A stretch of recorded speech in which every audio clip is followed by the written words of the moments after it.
December 25, 1877, 18 degrees below zero. Sister Margaret Brennan hung from an oak tree, wrists bound, bare feet dangling above frozen ground. In 10 minutes, she would be dead. 3 armed men circled her like wolves. Then from the forest, shadows and arrow flew. Black crow feathers, silent death. The mountain man had arrived. May 15, 1920. A small ranch outside Boulder, Colorado. The late afternoon sun cast long shadows across the weathered porch where Gideon Cole sat in his rocking chair. At 76 years old, his face was a map of hard living. Deep lines carved into sun-darkened skin. A scar ran from his left temple down to his jaw, pale against the weathered bronze of his cheek. His hands resting on the arms of the chair were gnarled and scarred, the hands of a man who had built and destroyed in equal measure. Beside him sat his grandson Thomas, 12 years old, gangly and curious, holding something precious. The Winchester Model 1873 rifle gleamed despite its age, the wood stock worn smooth by decades of use. Carved into the metal near the trigger guard were the initials GC and the year 1877. Thomas turned the rifle over in his hands, marveling at its weight. The boy had seen this rifle hanging above the fireplace his entire life, but his grandfather had never allowed him to touch it until today. "Grandpa," the boy said, his voice carrying that particular blend of reverence and morbid fascination that only adolescent boys possess, "did you ever kill a man?" The question hung in the air between them. Somewhere in the distance a hawk cried out. The wind rustled through the cottonwood trees that lined the property, the same trees Gideon had planted 30 years ago when he first bought this land. Gideon Cole did not answer immediately. He looked out across the fields where his cattle grazed past the fence line he had mended 1,000 times toward the mountains that rose in jagged peaks against the western sky. Those mountains. They held his memories like graves held bones. Finally he spoke. His voice was rough like gravel shifting beneath wagon wheels. "Sit down, boy. I'm going to tell you about the winter of 1877, about when I was still the man they called the Mountain Man, and about the woman who changed everything." Thomas sat eyes wide, the rifle forgotten in his lap. Gideon closed his eyes. The years fell away like shed skin. When he opened them again, he was no longer looking at his ranch in 1920. He was looking back 43 years into a past written in blood and snow. "It started on Christmas Day," Gideon said. "December 25, 1877, the day I found her tied to that oak tree." The old man's voice changed, took on the cadence of a storyteller. Thomas leaned forward, and the world around them seemed to fade. The porch disappeared. The ranch disappeared. There was only the story now and the long shadow of the past reaching forward to touch them both. Gideon began, and as he spoke, the years peeled back like layers of ice melting in spring sun. December 25, 1877, 6:47 in the morning. The Rocky Mountains, northern Wyoming territory. The temperature stood at 18 degrees below zero, the kind of cold that turned breath to ice crystals in the air. The kind of cold that could kill a man in his sleep if he wasn't careful. Sister Margaret Brennan hung from the lowest branch of an oak tree. Her wrists were bound with rough hemp rope that bit deep into her skin. Blood ran down her forearms, steaming in the brutal cold before freezing in dark rivulets. Her feet dangled 6 inches above the snow-covered ground. She wore only her nun's habit-thin black cloth that offered no protection against the killing cold. Her feet were bare. Already the toes had begun to turn the white-purple color that preceded frostbite. She had been hanging there for 20 minutes. In another 10 she would lose consciousness. In 30 she would be dead. 3 men circled her like wolves around wounded prey. The leader was Deputy Frank Carson, a hard-faced man of 35 with a scar across his knuckles and eyes the color of dirty ice. He wore a thick wool coat and leather gloves. His breath fogged in the frozen air as he spoke. "The Mountain Man," he said, his voice flat and emotionless. "Gideon Cole. Where did he go?" Margaret's lips were blue with cold. Her teeth chattered so hard she could barely form words. but she managed to speak, her voice a broken whisper. "I told you. I don't know that man." Carson stepped forward and slapped her across the face. The crack of his palm against her frozen skin echoed through the silent forest. Her head snapped to the side. Blood trickled from the corner of her mouth. "Don't lie to me, sister. We know you helped him escape from town. The boss wants him. Dead or alive, he wants him. Now you can tell us where he went and maybe keep your toes, or you can freeze to death and we'll find him anyway. Your choice." Margaret's vision blurred. The pain in her wrists had transformed into a dull, distant ache. That was a bad sign. She knew enough about cold to know that when you stopped feeling pain, death was close. She tried to speak again, but only managed to whisper, "Father Brennan will not forgive this." Carson laughed, a sound like breaking glass. "The boss is the one who told me to do this, sister. Said if you wouldn't talk to leave you out here as a message. Cole will come for you, and when he does, we'll be waiting." Behind Carson, his two men stood with rifles ready. One was barely 20, a farm boy named Peters with scared rabbit eyes. The other was older, weathered, a professional gun hand who went by the name Dalton. Neither of them looked happy about hanging a nun from a tree on Christmas morning, but neither objected. In Wyoming Territory in 1877, you followed orders, or you found yourself on the wrong end of a rope. The wind picked up, howling through the pine trees that surrounded the clearing. Snow began to fall, fat flakes that stuck to Margaret's eyelashes and melted against her frozen cheeks. Then something changed. Peters, the young one, made a sound. Not a word, just a soft grunt of surprise. Then he fell forward into the snow, landing face down. An arrow jutted from the back of his neck. The fletching was crow feathers, black as midnight. Carson spun around his hand, dropping to the Colt .45 on his hip. "Get down!" But it was too late. From the shadows of the forest emerged a figure. Not Gideon Cole. Someone else. Old Jack stepped into the clearing like a ghost materializing from smoke. He was 68 years old. Crow Nation, with a face like carved mahogany and eyes that had seen the world before. White men claimed it as their own. He wore buckskin and fur, and in his hands he carried a bow made from ash wood, strong enough to drive an arrow through a man at 60 yards. Another arrow was already nocked and drawn. "Let the girl down," Old Jack said in perfect English, his voice carrying the weight of authority that came from having nothing left to lose. "Or the next one goes through your eye, Carson." Carson's hand froze on his pistol. Dalton, the professional, already had his rifle up, but he hesitated. Old Jack was a legend in these mountains. Men who drew on Old Jack tended to die before their guns cleared leather. "This ain't your fight, old man," Carson said. "I'm making it my fight." For a moment the tableau held. 4 men, 1 woman, all frozen in the instant before violence erupted. The snow fell harder now, muffling sound, turning the world into a cathedral of white silence. Then the forest exploded with motion. A shadow detached itself from the tree line to Carson's left. The shadow became a man. 6 foot 3 inches of hard muscle and harder fury. Long black hair tied back with leather cord. A thick beard dusted with snow. Eyes the color of ice on a mountain lake, cold and deep and merciless. A scar ran down the left side of his face from temple to jaw, the mark of a grizzly bear's claw from 5 years past. Gideon Cole moved like winter storm, fast and lethal. He closed the distance to Dalton in 4 strides. The Bowie knife in his hand was 12 inches of sharpened steel forged in a blacksmith's fire and honed to a razor edge.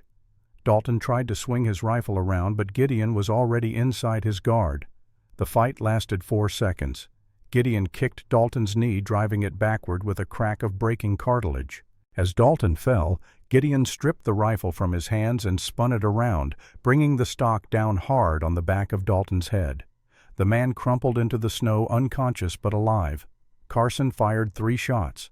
The first bullet passed through the space where Gideon's head had been a half-second earlier. The second plowed into a tree trunk, sending splinters flying. The third came closest, tearing through the shoulder of Gideon's thick coat and grazing the flesh beneath. Blood bloomed dark against the leather. Gideon didn't even slow down. Old Jack's arrow flew true, striking Carson in the meat of his right thigh. The deputy screamed and went down on one knee, his gun hand wavering. Gideon reached Margaret in 3 strides. He pulled his knife and cut through the rope binding her wrists. She fell into his arms, her body rigid with cold and shock. She weighed 118 pounds, but Gideon barely noticed the weight as he lifted her onto his shoulder in a fireman's carry. Carson, still on one knee with the arrow through his leg, raised his pistol with shaking hands. His face was twisted with pain and rage. "Brennan is going to hang you, Cole. You hear me? You killed his brother. You're a dead man." Gideon turned back for just a moment. His voice when he spoke was quiet, the kind of quiet that was more frightening than any shout. "Tell Brennan I'm waiting." Then he ran. Old Jack covered their retreat, sending 2 more arrows into the trees near Carson's head. Not to kill, but to keep the deputy pinned down. Then the old Indian melted back into the forest like smoke dispersing in wind. Behind them, Carson's screams echoed through the morning air, promising vengeance, promising death. But Gideon was already gone, running through the snow with Margaret on his shoulder, heading north into the high country, where even desperate men feared to follow. They ran for 6 hours. Not a straight run. That would have been impossible in the deep snow at high altitude, but a grinding, relentless march through terrain that would have killed softer men. Up rocky slopes where ice made every step treacherous. Through stands of lodgepole pines so thick they had to move sideways. Across frozen streams where the ice cracked underfoot like bones breaking.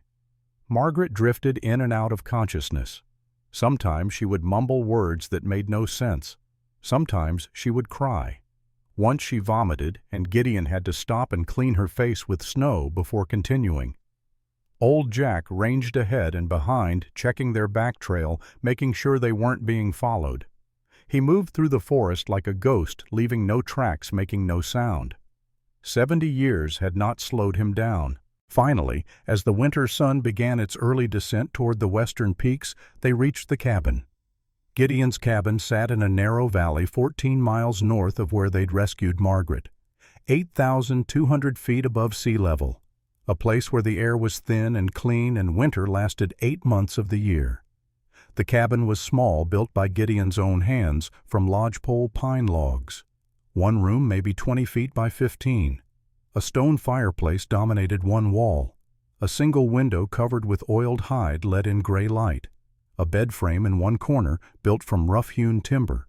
A rack of weapons along the opposite wall. His Winchester Model 1873, a Sharps 50 caliber Buffalo rifle, and 2 Colt .45 revolvers in worn leather holsters. Dried meat hung from the rafters.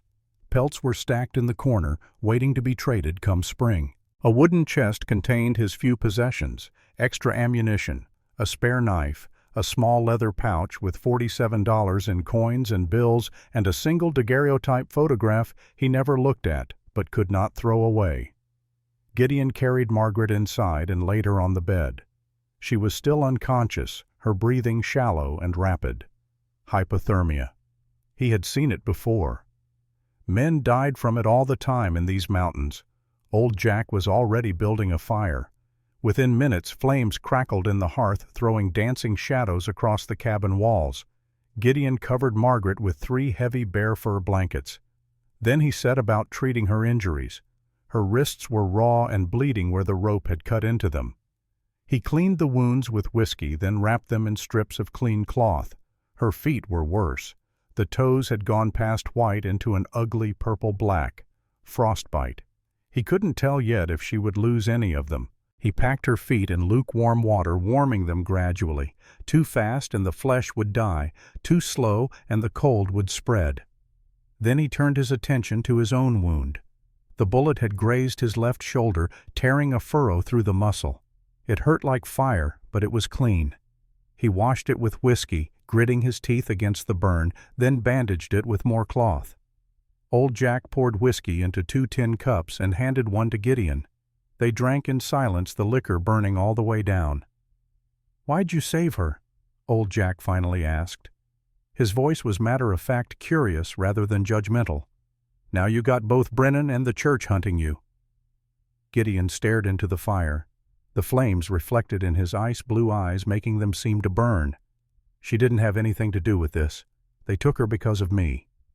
"You know who she is?" "Sister Margaret, A nun from St. Catherine's Convent. Old Jack made a sound that might have been a laugh. She's more than that. She's Father Dominic Brennan's adopted daughter. The words hung in the air like smoke. Gideon turned slowly to look at the old man. What? Brennan took her in when she was 8 years old. Orphan from back east. Raised her in the church. She's his daughter in everything but blood. Old Jack took another drink.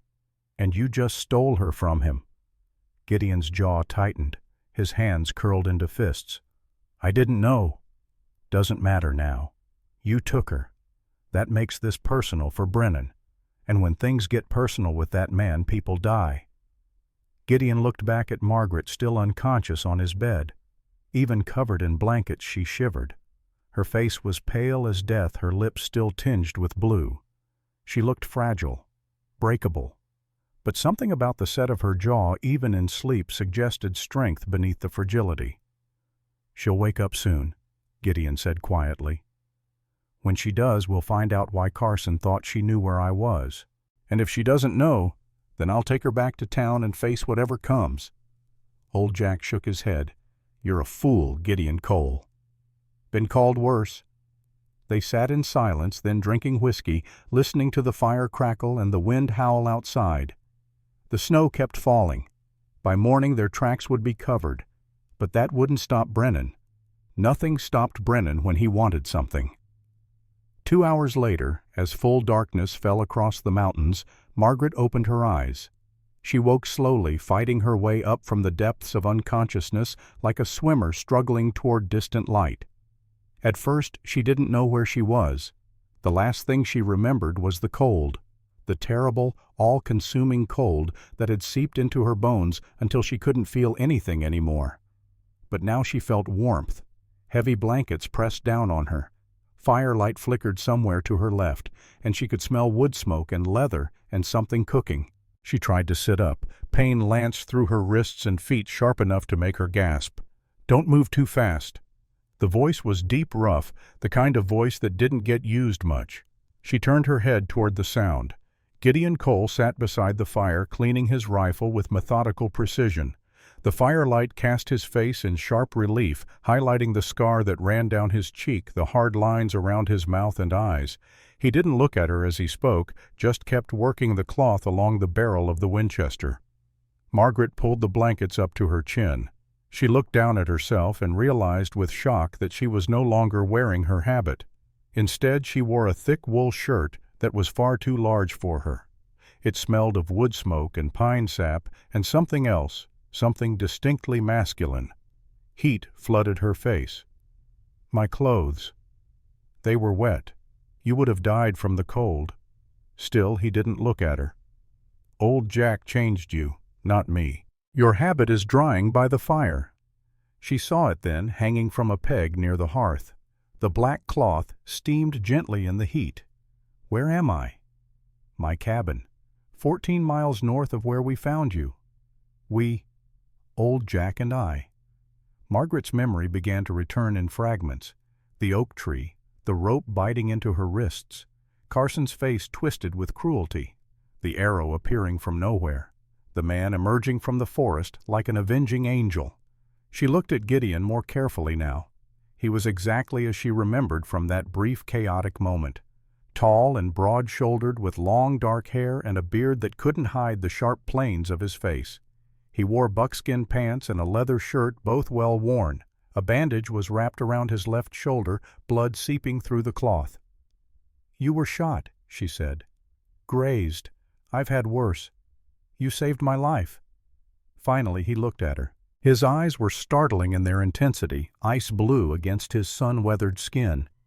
They were the eyes of a man who had seen too much and felt too little, a man who had learned to survive by killing everything soft inside himself.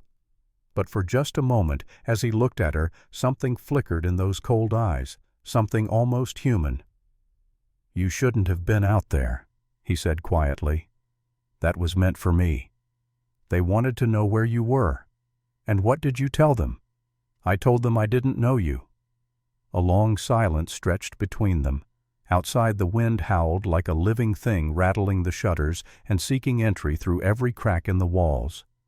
Why? Gideon asked finally. Margaret's throat was dry. She tried to swallow and couldn't. "Because I don't believe you killed Michael Brennan." Something shifted in Gideon's expression. The mask of indifference cracked just for an instant, and she saw something beneath it. Surprise. And beneath the surprise, something that might have been hope, if hope could exist in a man like this. "Everyone believes I killed him," Gideon said. "I don't." "Why not?"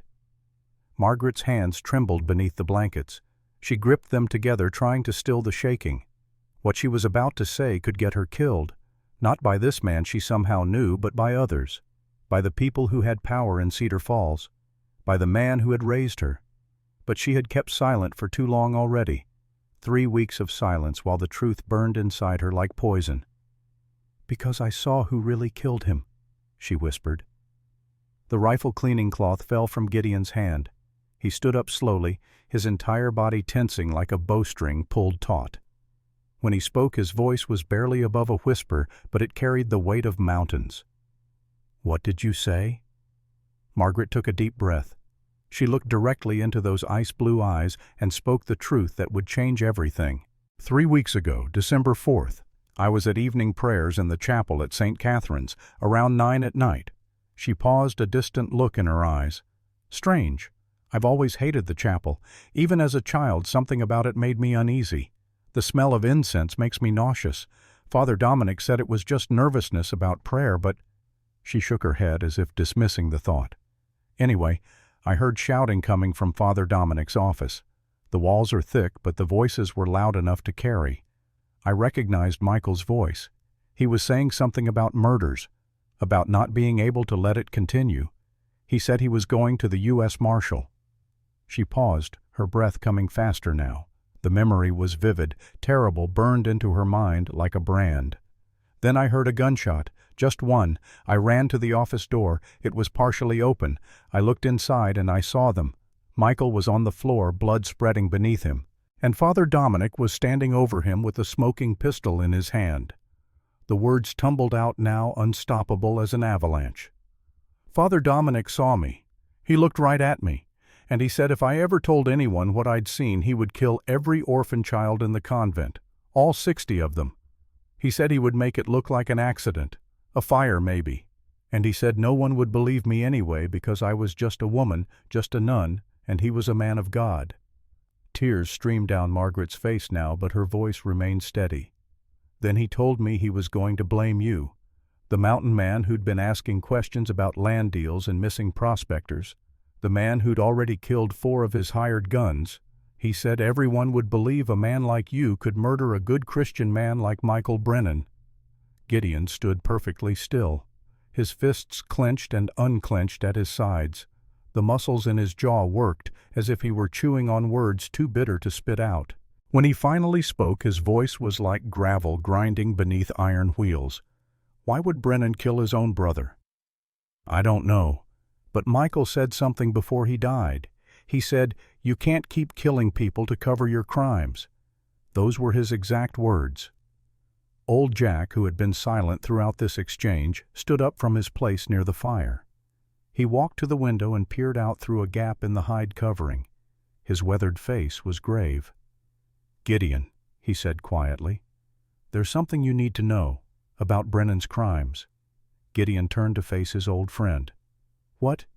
You remember asking me about the land grabs 3 years ago, the farms that burned the homesteaders who disappeared? I remember. It was all Brennan. He found gold on those properties. Small strikes, but enough to make a man rich if he controlled enough land. So he bought some, and the ones who wouldn't sell, they had accidents." Old Jack's voice was flat, emotionless, reporting facts like a man reading a ledger. 7 families, 23 people dead, burned in their homes or shot while running, made to look like Comanche raids. The temperature in the cabin seemed to drop 10 degrees. Gideon's face had gone pale beneath his tan, his eyes wide with something that looked like recognition, like pieces of a puzzle finally clicking into place. "The Cole farm," he whispered. "Sarah and Emma." Old Jack nodded slowly. "I've been asking questions for 3 years.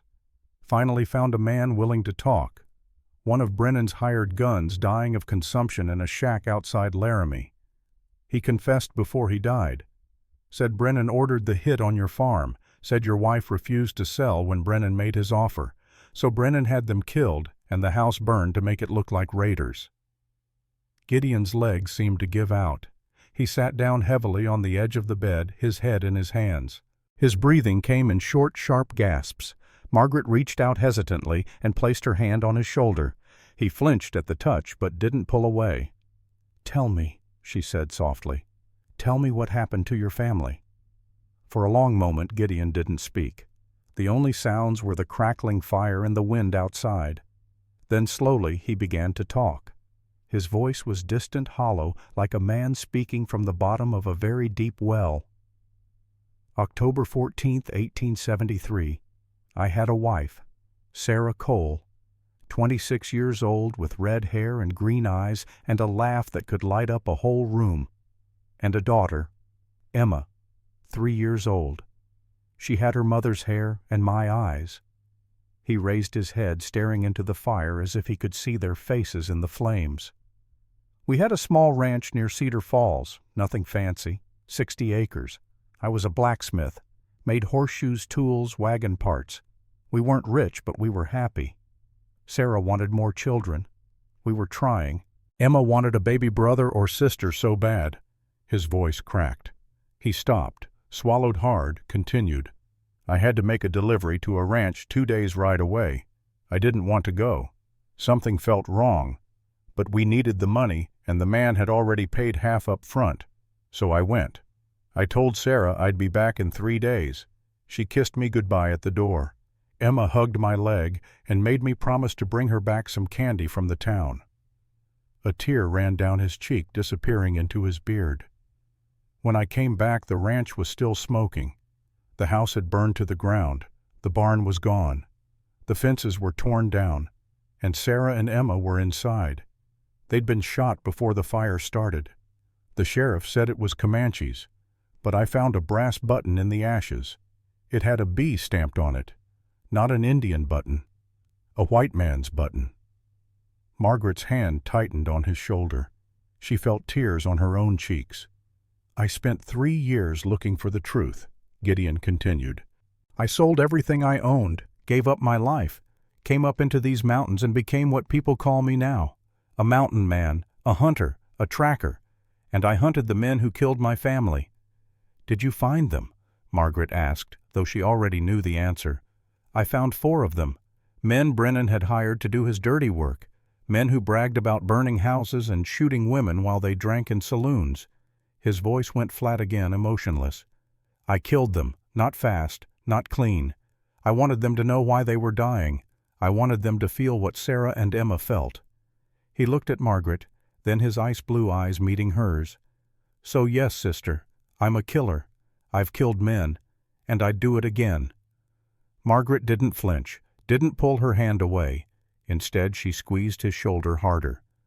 But you didn't kill Michael Brennan, she said firmly. You didn't kill an innocent man. No, Michael was trying to stop his brother, trying to bring him to justice, and Brennan killed him for it. Gideon stood up, walked to his weapons rack and lifted down his Winchester. Now Brennan is blaming me, probably figures no one will question it. The murderous mountain man strikes again. Old Jack moved away from the window. His face was grim. Gideon, they're coming. Gideon was at the window in 2 strides. He peered out through the gap in the hide. In the distance, perhaps half a mile down the valley, he could see torches. Many torches, at least 15, maybe 20, moving through the darkness like malevolent stars. How long? He asked. 30 minutes, maybe less. Gideon began moving with sudden, decisive energy. He grabbed his spare pistols from the rack and checked the loads. 6 rounds in each cylinder. He had maybe 50 rounds of ammunition for the Winchester. Not enough to hold off 20 men indefinitely, but enough to make them pay for every inch of ground. Margaret stood up, swaying slightly from dizziness. What are you going to do? Old Jack is going to take you out the back way. There's a trail that leads north, harder to follow. He'll get you down the mountain and away from here. And you? I'll stay here, Hold them off long enough for you to get clear." "No." Margaret's voice was firm. "I won't let you die for me." Gideon turned to face her. For the first time since she'd met him, she saw something like warmth in his cold eyes. Not much, just a flicker. But it was there. "You're the only person who can prove I didn't kill Michael," he said quietly. "You're the only witness to the truth. You have to survive, sister. You have to tell people what you saw. And if they don't believe me, then at least I'll die knowing someone knew the truth." Outside, a voice echoed through the night, amplified by the mountains and the snow. "Gideon Cole, we know you're in there. Send out the nun and surrender yourself. Do that, and we'll give you a fair trial." Gideon laughed a sound without humor. "Fair trial, from Brennan's men." Old Jack was already at the back wall, pulling aside a section of logs that looked solid but actually swung open on hidden hinges. Behind it was darkness, the entrance to a narrow tunnel that led out through the hillside.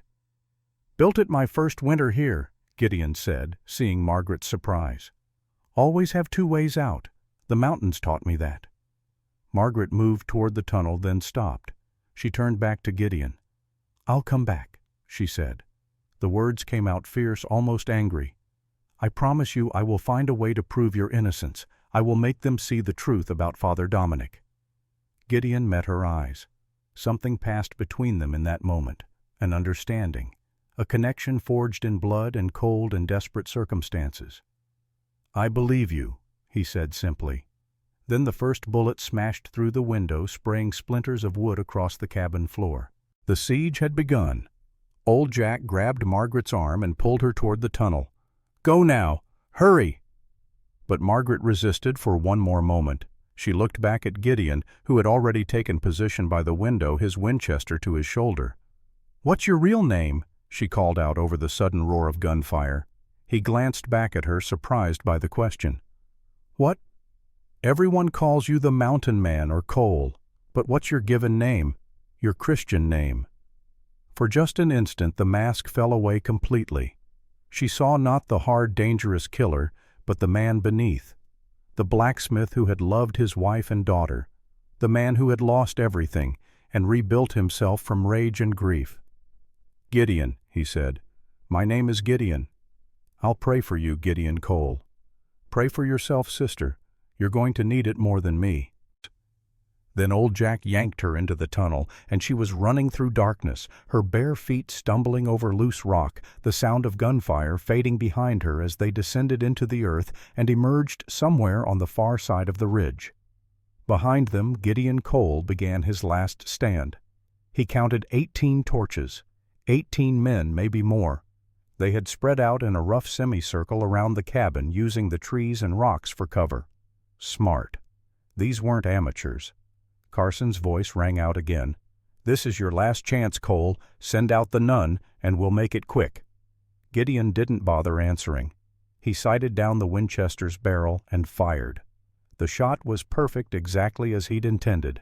It struck the torch in Carson's hand, sending it spiraling into the snow where it hissed and died. A moment of shocked silence. Then all hell broke loose. The men opened fire, a ragged volley that sent bullets smashing through the cabin walls. Gideon dropped below the window, counting shots, waiting. He knew how this worked. They'd fire a volley, then pause to reload. That's when he'd strike. The volley ended. Gideon rose smoothly and fired 3 times in rapid succession. 3 men screamed. He didn't know if he'd killed them or just wounded them. Didn't matter. Either way, they were out of the fight. Return fire came immediately. He dropped again. Bullets punched through the hide window, covering through the gaps in the logs, splintering wood and ricocheting off the stone fireplace. This was going to be close. Time became fluid. Minutes stretched into hours. Gideon moved through the cabin like a ghost, firing from different positions, never staying in one place long enough for them to draw a bead on him. He used every trick he'd learned in 3 years of living in these mountains, every lesson paid for in blood and survival. But there were too many of them. And they were getting bolder. Someone threw a Molotov cocktail, a whiskey bottle stuffed with a rag, and set alight. It smashed through the window and shattered on the floor, spreading liquid fire across the rough planks. Gideon kicked snow through the broken window, smothering the flames before they could spread. But he knew what was coming next. They were going to burn him out. 3 more bottles came flying through the darkness. One missed exploding against the cabin's exterior wall. One Gideon managed to kick back outside before it could ignite. But the third caught the corner of his bed, setting the bear furs ablaze. The fire spread fast. Within seconds, the entire corner of the cabin was engulfed. Smoke filled the small space, making it hard to breathe, harder to see. Gideon made his decision. He grabbed his rifle, his pistols, and what ammunition he could carry. Then he ran for the hidden tunnel that old Jack and Margaret had used. Behind him, the cabin that had been his home for 3 years burned like a funeral pyre. The tunnel was narrow and dark and claustrophobic. Gideon had to crawl on hands and knees, dragging his weapons behind him. The smoke from the burning cabin followed him down, stinging his eyes and choking his lungs. But he kept moving. Forward. Always forward. He emerged from the tunnel on the far side of the ridge, maybe 200 yards from the cabin. From here he could see it burning, a pillar of fire and smoke rising into the night sky. He could see the men silhouetted against the flames, some running forward to search the wreckage, others hanging back, cautious. He could hear Carson's voice carrying across the snow. "Find the body, I want proof that bastard is dead." They would search for hours, and when they didn't find a body, they would realize he'd escaped. Then they would follow his trail, but that would take time, and time was what he needed. Time to catch up with Margaret and old Jack. Time to get them somewhere safe. Time to figure out how to fight back against a man who controlled an entire town and had the power of the church behind him. Gideon Cole stood in the snow, watching his home burn, feeling the cold seep into his bones. And he swore an oath to the night, to the mountains, to the ghosts of his wife and daughter. Father Dominic Brennan would pay for his crimes. All of them. Every life he'd taken. Every family he'd destroyed. One way or another there would be a reckoning. Gideon moved through the darkness like a wolf on a blood trail. The snow fell steadily, erasing his tracks almost as fast as he made them. Behind him, the orange glow of his burning cabin lit the night sky like a beacon, visible for miles in every direction. Good. Let them search the ruins. Let them think he'd died in the flames. Every minute they wasted was another minute of head start. His shoulder throbbed where Carson's bullet had grazed him. The cold was making it worse, stiffening the muscle, sending little lightning bolts of pain down his arm with every movement. He ignored it. He'd dealt with worse. Much worse. The trail old Jack would have taken was clear in Gideon's mind. North by northwest, following the ridge line for 3 miles, then dropping down into Timber Creek Valley where the terrain offered better cover. From there, they would move west toward the old trapper's route that led eventually to Fort Bridger. It was the smart play, the safe play. But Gideon knew his friend. Old Jack wouldn't go straight to safety, not with 20 armed men and a vindictive priest after them. Old Jack would find a place to ford up somewhere defensible and wait to see if Gideon made it out alive. Gideon pushed himself harder, ignoring the burning in his lungs, the ache in his legs. The altitude made every breath a struggle. 8,000 feet above sea level, the air was thin and cold enough to freeze the moisture in his nostrils. But he'd lived at this altitude for 3 years. His body had adapted. He could run all night if he had to. 2 hours after leaving the burning cabin, he found them. The old line shack sat in a hollow between 2 ridges, barely visible even in daylight. It was ancient, built decades ago by trappers who were probably long dead. The roof sagged under the weight of accumulated snow.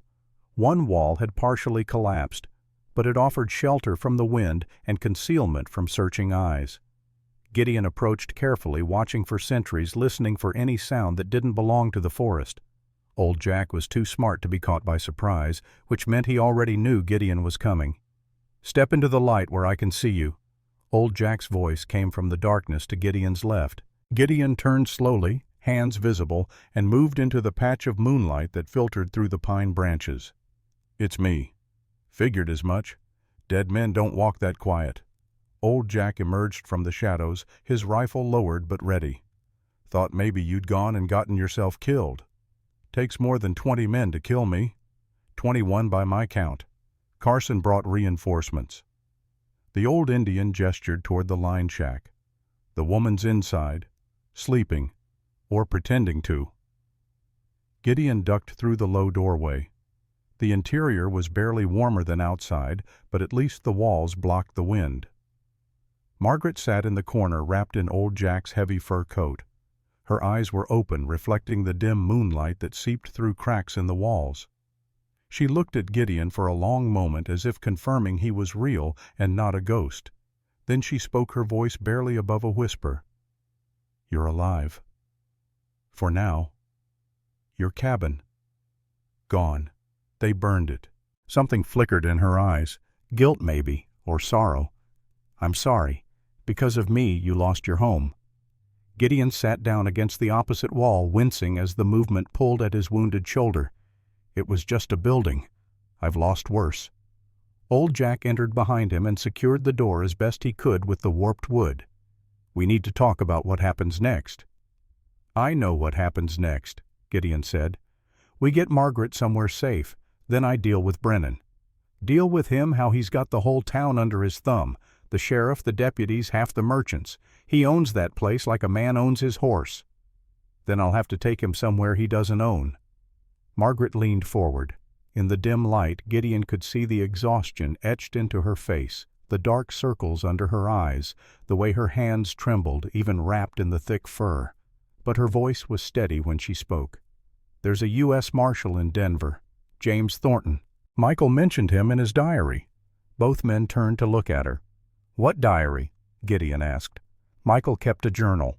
He was documenting everything Father Dominic did, all the murders, the land thefts, the bribes to officials. He was building a case to take to Marshal Thornton. Margaret closed her eyes, remembering. The night Father Dominic killed him, Michael said he had enough evidence. He was going to leave for Denver the next morning. "Where's this diary now?" old Jack asked. "Hidden. In Father Dominic's office of all places. Michael told me once in confidence that he'd hidden it somewhere his brother would never think to look. He said if anything happened to him, I should find it and take it to the marshal." Gideon's mind raced. A diary.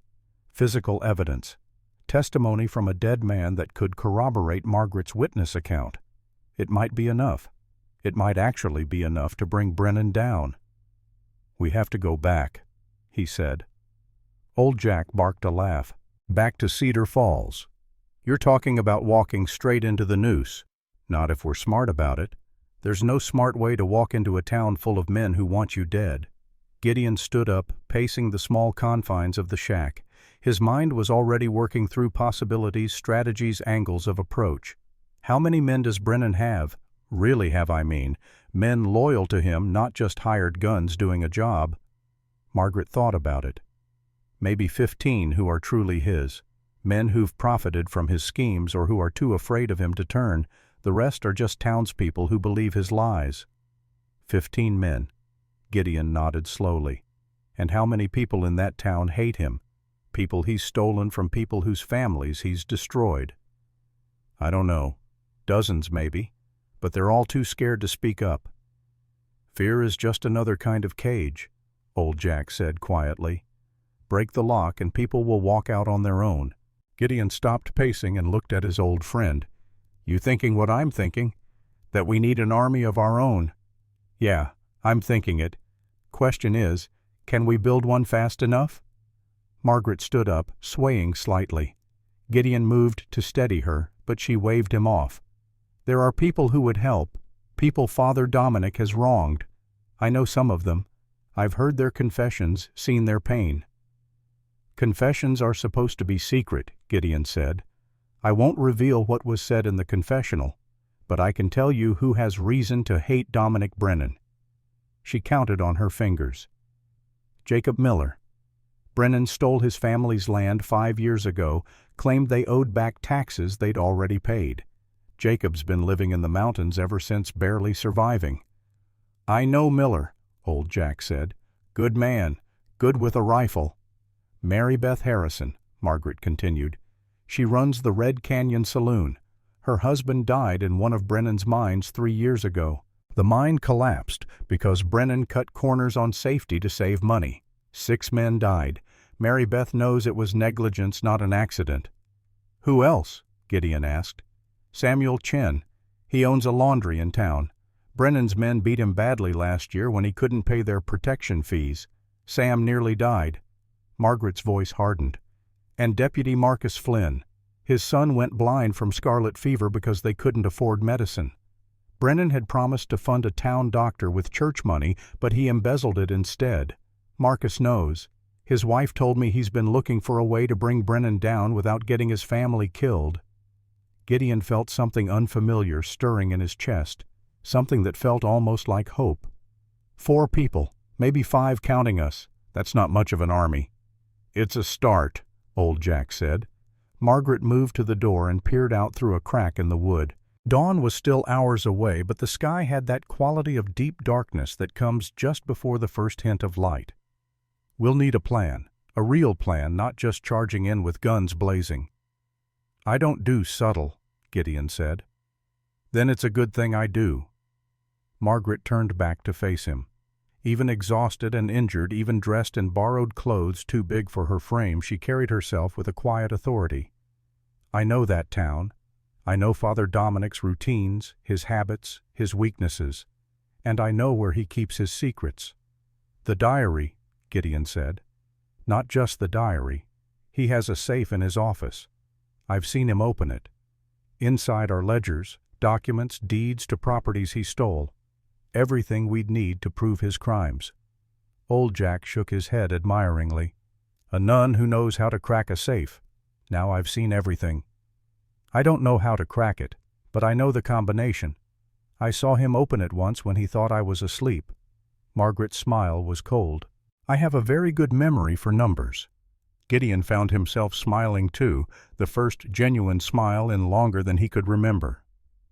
"Sister Margaret, I think you might be more dangerous than both of us put together. I had 3 weeks locked in that convent, knowing my adopted father murdered his own brother and blamed an innocent man. 3 weeks watching him preach about mercy and forgiveness while planning how to silence me forever." Her eyes glittered in the darkness. "I've had time to think about this, time to plan, and I promise you, Gideon Cole, we will bring him down, not with violence, though violence may be necessary, but with truth, with evidence, with justice."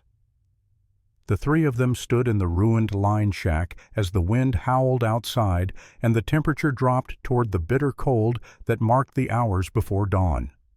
They were wounded, exhausted, hunted by nearly 24 armed men and backed by one of the most powerful men in the territory. But they had something Brennan didn't have. They had the truth, and they had each other. "We rest here until daylight," Gideon said. "Then we start recruiting our army." 20 miles south in the town of Cedar Falls, Father Dominic Brennan sat in his office and contemplated murder. The room was lavish by frontier standards. Thick carpet covered the floor. Oil lamps with cut glass shades provided warm, steady light. The desk was solid mahogany, imported at great expense from St. Louis. Behind the desk hung a large crucifix gold-plated worth more than most men in Cedar Falls earned in a year. Brennan himself was a study in contrasts. He wore the black cassock and white collar of a Catholic priest, but everything about him spoke of worldly power rather than spiritual devotion. He was 52 years old, with iron-gray hair and sharp features that would have been handsome if not for the cold calculation in his eyes. Those eyes were gray, like winter ice, and just as merciless. A knock at the door interrupted his thoughts. "Enter." Carson limped in, favoring his right leg where old Jack's arrow had pierced the thigh. The wound had been cleaned and bandaged, but the deputy's face was pale with pain and exhaustion. Behind him came Dalton, sporting a nasty bruise on the back of his head where Gideon had clubbed him with the rifle stock. "Report," Brennan said, his voice flat and emotionless. Carson cleared his throat. "The cabin burned to the ground. We searched the ruins thoroughly. No body. Cole escaped through some kind of tunnel or back exit. We lost his trail in the snow." Brennan's expression didn't change. "And Sister Margaret?" "Also gone. We found tracks leading north 2 sets plus what looked like an Indian. Probably that old crow that runs with Cole." "Probably." Brennan's voice dropped to a whisper. "I pay you for certainties, not probabilities." "It was definitely old Jack," Dalton spoke up. "I seen his moccasin prints before. He's got a distinctive gait, favors his left foot." Brennan stood and walked to the window. Outside, the town of Cedar Falls slept under a blanket of fresh snow. His town. Every building, every person, every secret and sin. He owned it all, had built his empire, one careful step at a time, over 15 years. And now, a mountain man and a nun threatened to tear it all down. "Increase the bounty," he said without turning around. $500 for Gideon Cole, dead or alive, but I prefer dead. $200 for the return of Sister Margaret unharmed. Carson whistled low. "That's a lot of money, Father. Every bounty hunter and gun hand in the territory will come running." "Good. I want them running. I want Cole to have nowhere to hide, no one to trust. And I want Margaret back where I can control her." Brennan turned to face his men. "She's my daughter in all but blood. I raised her from a child. She's confused, traumatized by what Cole did to her. Once she's safe, once she's had time to recover, she'll remember the truth." "And if she doesn't?" Dalton asked carefully. Brennan's smile was colder than the winter wind outside. "Then she'll have an unfortunate accident. Perhaps she'll hang herself in her room, driven mad by her ordeal. It would be tragic, but understandable." Neither man spoke. They'd learned long ago not to question Father Dominic Brennan's decisions. Men who questioned him tended to disappear. "There's one more thing," Carson said.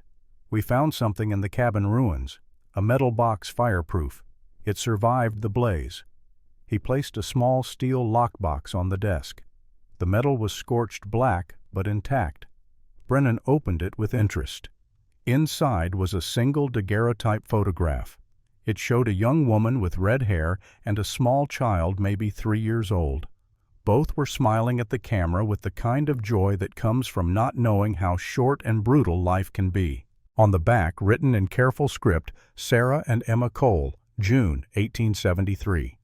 Brennan studied the photograph for a long moment. Then he tossed it into the fireplace. The flames consumed it in seconds, turning the faces to ash and memory. "Cole's weakness," he said. "He still mourns them.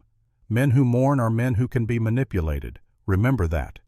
He turned back to the window, dismissing his men with a wave of his hand. "Send out riders at first light. I want every town between here and Denver to know about the bounty. And I want extra guards at the church, the bank, and my home. If Cole is foolish enough to come back here, I want to be ready." Carson and Dalton left, closing the door quietly behind them. Alone in his office, Father Dominic Brennan poured himself 3 fingers of expensive whiskey and raised the glass to his reflection in the dark window. "To family," he said softly, his voice dripping with irony, "and to the things we do to protect our interests." He drank, savoring the burn, already planning his next moves, because that's what he did. He planned, he controlled, he won, and he could not allow a half-wild mountain man and a misguided nun to take that away from him. Dawn broke cold and clear over the Rocky Mountains. Gideon woke to find Margaret already up, standing in the doorway of the line shack, watching the sunrise paint the eastern sky in shades of gold and crimson. She'd fashioned a crude dress from one of old Jack's spare blankets, belting it with a length of rope. Her feet were still wrapped in cloth, but she'd found a pair of oversized moccasins that old Jack had been carrying. Her dark hair hung loose around her shoulders, no longer constrained by the nun's veil. She looked nothing like a sister of the church. She looked like a woman who'd survived something terrible and come out the other side forged harder and sharper than before. "Did you sleep?" Gideon asked, moving to stand beside her. "Some. You. Enough." They stood in comfortable silence, watching the light spread across the valley below. Somewhere down there men were hunting them, but up here in this moment there was only peace. "I've never seen a sunrise from the mountains before," Margaret said quietly. "In the convent we were always inside for morning prayers. I didn't know it could be this beautiful." "The mountains teach you to appreciate beauty," Gideon said. Out here, beautiful things are rare enough to matter." She glanced at him sidelong. "Is that why you stayed after everything that happened?" "Stayed up here, you mean?" Gideon shrugged. "At first I came here to hunt, to find the men who killed my family. But after I found them, after I did what I came to do, I realized I didn't have anywhere else to go. The man I used to be, the blacksmith with the wife and child, he died in that fire. The man I became, he belongs here, in the cold and the silence. And now I don't know what I am." Margaret turned to face him fully. In the growing light he could see the details of her face clearly. She had a small scar above her left eyebrow, faded but visible. Her eyes were dark brown, almost black with flecks of gold near the pupils. There was strength in that face, but also kindness, a rare combination. "You're a man who saved my life," she said. "A man who chose to protect a stranger at great cost to himself. That's what you are." Before Gideon could respond, old Jack emerged from the shack, stretching and groaning as his joints protested the cold night on hard ground. "Sun's up. Time to move." He looked at Gideon. "You still set on this fool plan of recruiting an army? Unless you've got a better idea." "I got plenty of better ideas. Most of them involve being somewhere far from Wyoming territory when Brennan's men catch up to us." Old Jack sighed. "But I know that look in your eye. You're going through with this whether I help or not." "I am." "Then I guess I'm helping. Someone's got to keep you from getting killed." They set out an hour later, moving carefully through terrain that was beautiful and treacherous in equal measure. The snow had stopped during the night, leaving everything coated in a fresh layer of white that sparkled like diamond dust in the morning sun. But beneath that beauty lurked danger. Hidden crevasses, unstable slopes that could avalanche at the slightest disturbance, ice that could send a man tumbling down a cliff face to his death. Gideon led them on a route he'd scouted years ago, a path that wound through the high country before dropping down toward the western edge of the territory. It would take them most of the day, but it would also keep them well away from the main trails where Brennan's men would be searching. Margaret struggled with the altitude and the pace, but she never complained. When she stumbled, she picked herself up. When the way grew steep, she found handholds and pulled herself up. Gideon found himself impressed, despite himself. Most people raised in comfort couldn't have managed even a mile of this terrain. But then he was learning that Sister Margaret was not most people. They reached Jacob Miller's cabin in late afternoon. The place was barely worthy of the name, more of a lean-to than a proper cabin cobbled together from scrap lumber and tree branches chinked with mud. It sat in a narrow canyon where a small creek provided water year-round. Smoke rose from a crude chimney, a welcome sign of life in the frozen wilderness. "Miller!" Old Jack called out when they were still 50 yards away. "It's Old Jack and friends. We're coming in peaceful." There was movement behind the oiled hide that served as a door. Then a man stepped out, rifle in hand, but not pointed at them. Yet. Jacob Miller was 40 years old and looked 60. Hard living did that to a man. He was lean to the point of gaunt, with a beard that hung halfway down his chest and eyes that had seen too much suffering. But his hands were steady on the rifle, and his gaze was sharp and assessing. "Old Jack," he said, his voice rough from disuse. "Been a while." 2 years, give or take. Miller's eyes moved to Gideon, lingered, then moved to Margaret. His expression shifted surprise, replacing suspicion. "That's the nun from Cedar Falls, Sister Margaret." "You know me?" Margaret asked. "Seen you in town. You give food to my sister's kids sometimes when their daddy drinks away the grocery money." Miller lowered his rifle. "What are you doing up here with this lot?" "Running from the same man you are," Margaret said. "Father Dominic Brennan." Something changed in Miller's expression. The wariness faded, replaced by a cold, hard interest. "You got my attention. Come inside. Tell me what this is about." The interior of Miller's cabin was sparse but clean. A single room with a fire pit in the center, a bedroll in one corner, and not much else. The man lived like a monk, or a prisoner serving penance for crimes he didn't commit. They told him everything. About Michael Brennan's murder, about Margaret witnessing it, about Gideon being framed, about the evidence they needed to recover, and about the plan to bring Dominic Brennan to justice. Miller listened without interrupting. When they finished, he stood and walked to the small window that looked out over the canyon. He stood there for a long moment, his back to them, shoulders rigid with tension. "My family owned 800 acres, he said finally. "Good land, flat and fertile with a stream running through it. My father built that ranch with his own hands, worked it for 30 years. When he died, he left it to me and my 2 sisters. He turned back to face them. Brennan came to us with papers saying we owed 5 years of back taxes, $1,500. We told him we'd paid every year, had the receipts to prove it. He said our receipts were forgeries, said we either paid or he'd take the land." Miller's hands clenched into fists. "We couldn't pay. Who has $1,500 cash, so he took the land, evicted us with the sheriff's help. My younger sister Hannah, she tried to fight them. One of Brennan's men hit her with a rifle butt, broke her jaw in 3 places. The cabin was silent except for the crackling of the fire. She never spoke right again after that," Miller continued. "The words came out slurred, hard to understand. She was so ashamed she wouldn't leave the house. 2 years later she hung herself in the barn." Margaret's hand went to her mouth. "Jacob, I'm so sorry." "Don't be sorry. Be ready to fight." Miller looked at Gideon.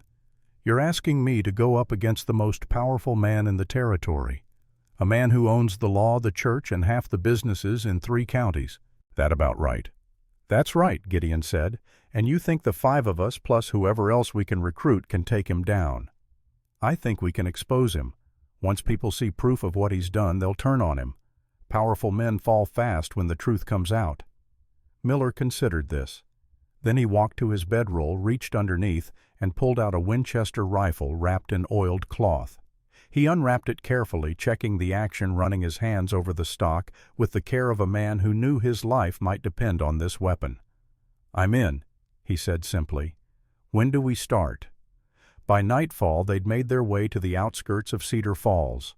The town sat in a valley sheltered from the worst of the winter winds by surrounding hills. Even from a distance it looked prosperous. Gaslights illuminated the main street. Smoke rose from dozens of chimneys. The church steeple dominated the skyline, topped with a cross that gleamed in the moonlight. It was a pretty town, peaceful, the kind of place people came to build lives and raise families, unless you knew the rot underneath. They approached from the east, using a dry creek bed for cover. Old Jack had scouted ahead and reported back. Brennan had posted guards at every entrance to town. 6 men watching the roads, all armed with rifles and instructions to shoot first if they saw Gideon Cole. "We'll never get in through the main approaches," Old Jack said. "Too exposed." "Then we don't use the main approaches," Margaret said. She pointed toward a cluster of buildings on the north edge of town.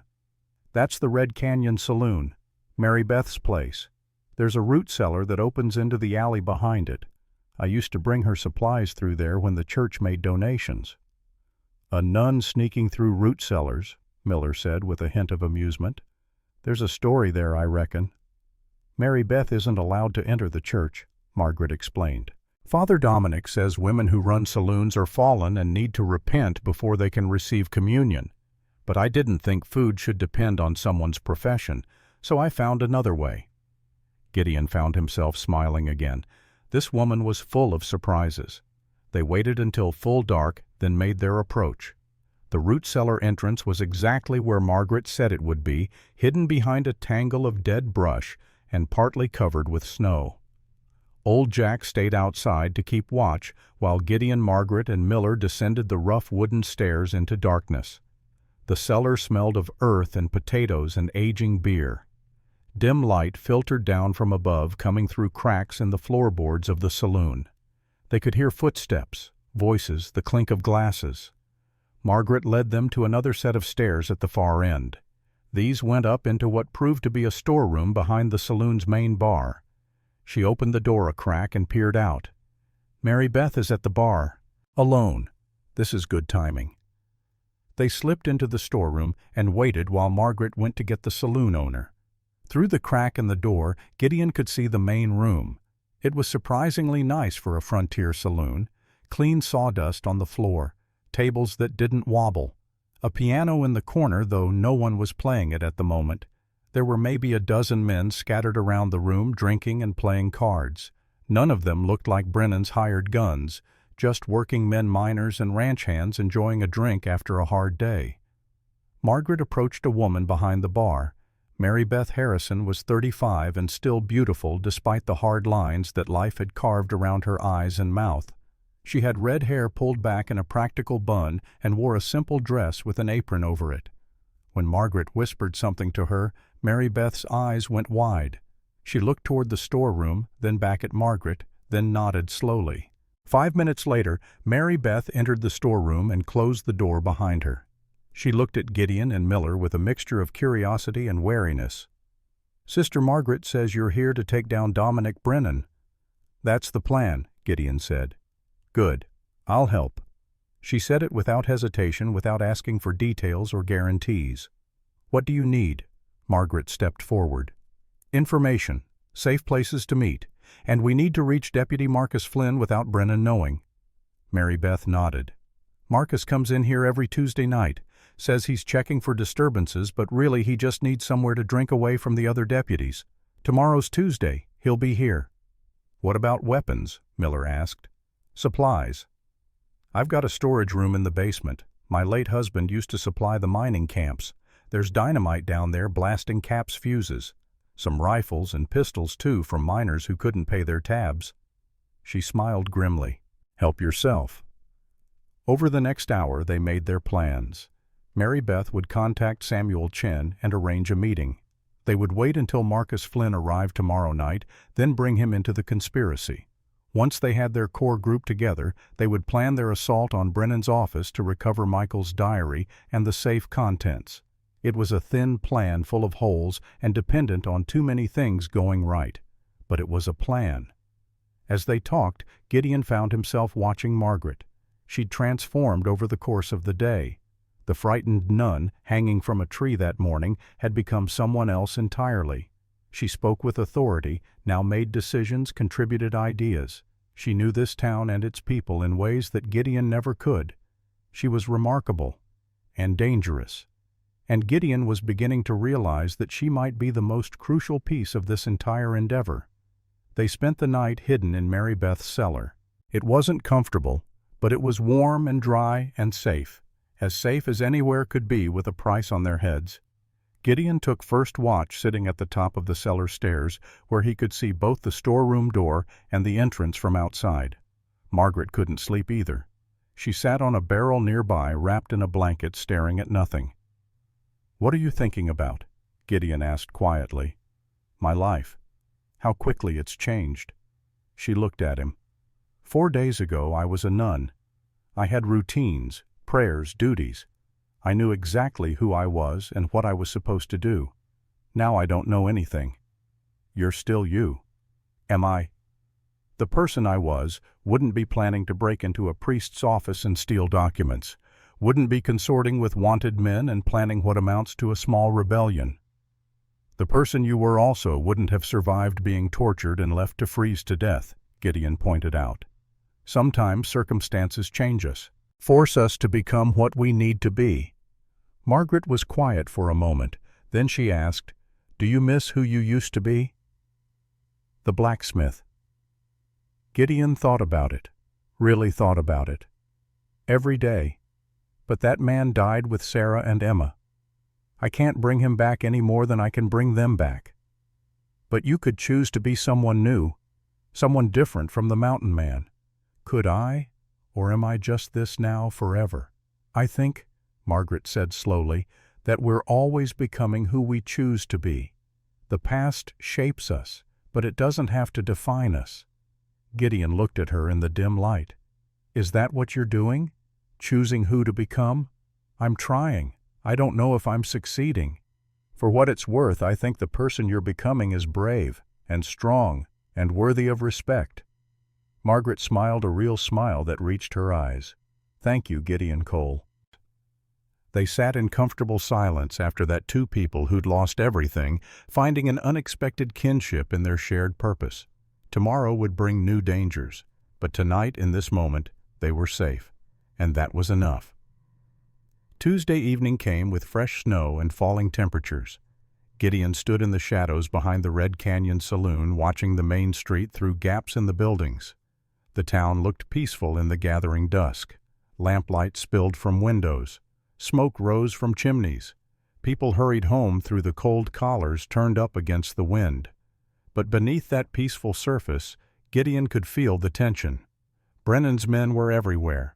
He'd counted at least 8 of them patrolling the streets, stopping people asking questions. The wanted posters were up on every wall and post. His own face stared back at him from a dozen places drawn in rough charcoal. $500 reward, dead or alive. The artist had gotten the scar right at least. Old Jack materialized beside him without making a sound. The old crow had been scouting the town all day, moving through alleys and backways like a ghost. Marcus Flynn just entered the saloon, Old Jack reported. Came alone, no other deputies with him. He's drinking at the bar, talking to Mary Beth. Good. That's our window. Gideon turned to where Margaret and Miller waited in the darkness. Ready? Margaret nodded. She'd changed into clothes that Mary Beth had provided, a simple dress and coat that made her look like any other woman in Cedar Falls. Her dark hair was pinned up beneath a bonnet. Unless someone looked closely, they'd never recognize the nun who'd disappeared 3 days ago. They entered through the back door, moving quickly through the storeroom and into the main saloon. The room was more crowded than the night before, maybe 20 men scattered among the tables. The air was thick with tobacco smoke and the smell of beer and sweat. Deputy Marcus Flynn sat at the far end of the bar, nursing a whiskey. He was 38 years old, with the weathered face of a man who'd spent his life outdoors.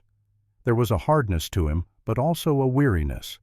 His eyes were sad in a way that spoke of losses that couldn't be measured or mended. Mary Beth saw them enter and gave the slightest nod. She refilled Marcus's glass, leaned in close, and whispered something. Marcus stiffened his hand, dropping instinctively to the pistol at his hip. But he didn't draw. He turned slowly on his bar stool and looked directly at Gideon. For a long moment, nobody moved. The entire saloon seemed to hold its breath. Then Marcus stood, picked up his glass, and walked toward the back room. Not fast, not suspicious, just a man looking for a quieter place to drink. They followed him into the storeroom. Mary Beth locked the door behind them. Marcus looked at each of them in turn. His gaze lingered on Margaret. "Sister Margaret, we've been looking for you. Father Brennan says you were kidnapped." "Father Brennan is a liar," Margaret said quietly, "and a murderer." Marcus's expression didn't change. "That's a serious accusation. I have proof. I witnessed him kill his own brother Michael." Now Marcus reacted. His eyes widened slightly, his jaw tightened. Michael Brennan was killed by Gideon Cole. Everyone knows that. "Everyone knows what Dominic Brennan told them to know," Gideon said, speaking for the first time. "But the truth is different, and I think you already suspected that." Marcus looked at him sharply. "Why would I suspect anything?" "Because you're not stupid. Because you've seen how Brennan operates. Because you know that Michael was investigating his brother's crimes before he died." Gideon stepped closer. "And because your son went blind while Brennan stole the money that could have saved his sight." The deputy's face went white. His hand trembled as he set down his glass. When he spoke, his voice was barely above a whisper. "How do you know about my son?" "I know a lot of things. I know Brennan promised to fund a town doctor with church money. I know that money disappeared into his personal accounts instead. I know 3 children died of scarlet fever last winter because there was no medicine. And I know your boy Benjamin, he was one of the lucky ones. He only lost his eyes."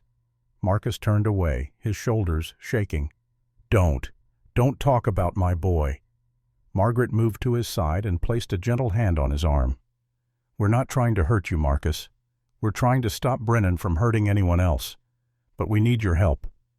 The deputy was quiet for a long time. When he finally spoke, his voice was rough with emotion. "What do you need?" Over the next hour, they laid out their plan. It was bold to the point of recklessness, but it was the only way forward. They needed Michael's diary and the contents of Brennan's safe. They needed evidence that couldn't be dismissed or explained away, and they needed to get it before Brennan realized what they were planning. Marcus listened to everything, asking occasional questions, pointing out flaws in their logic, but he didn't refuse, and slowly as they talked, something changed in his demeanor. The weariness faded, the sadness transformed into something harder, anger, purpose. "The church will be empty tomorrow afternoon," he said finally. "Wednesday is when most of the clergy go to the orphanage for their weekly visit. Brennan will be there too. It's practically a ritual. He goes, makes a show of blessing the children, hands out candy, makes everyone think he's a saint." "How long will he be gone?" Miller asked. 2 hours usually. Sometimes 3 if the weather is good and he feels like performing for a larger audience. Gideon nodded slowly. 2 hours. That's enough time to get in, find the diary, open the safe, and get out. "Getting in is the easy part," Marcus said. "I have keys to every building in town, part of my duties as deputy, but getting out with the evidence that's going to be harder. Brennan has men watching the church constantly." "Then we'll need a distraction," old Jack said. "Something big enough to pull the guards away." Mary Beth, who'd been listening quietly, spoke up. "What about a fire? Not a real one, just enough smoke to make people think something's burning. The old tannery on the east side of town has been abandoned for years. If smoke started coming from there, every man in town would run to help put it out, including Brennan's guards." "I can make that happen," Miller said. "Wet hay and green wood.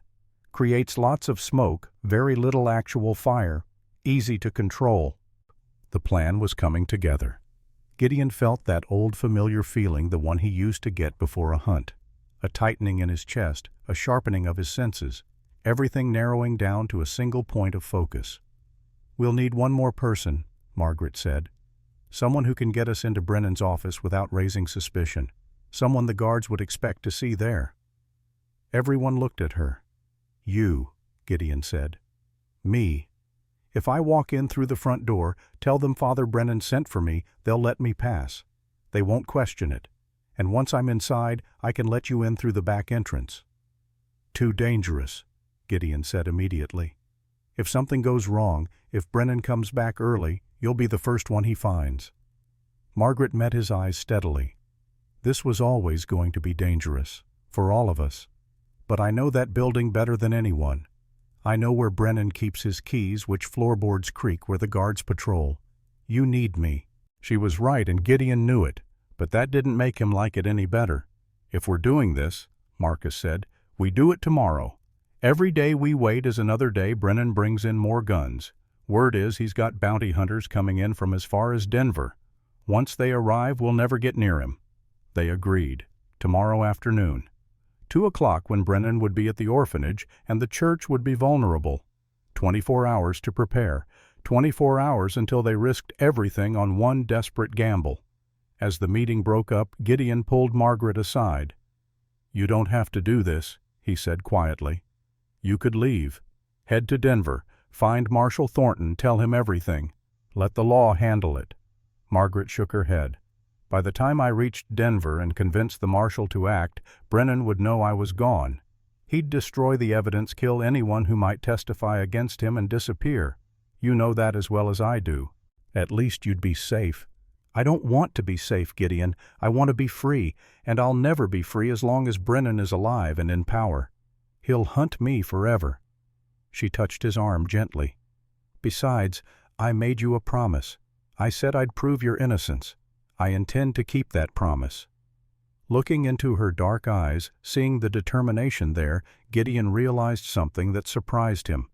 Somewhere in the past 3 days, this woman had become important to him, not just as an ally or a witness, but as a person, someone whose safety mattered more than his own.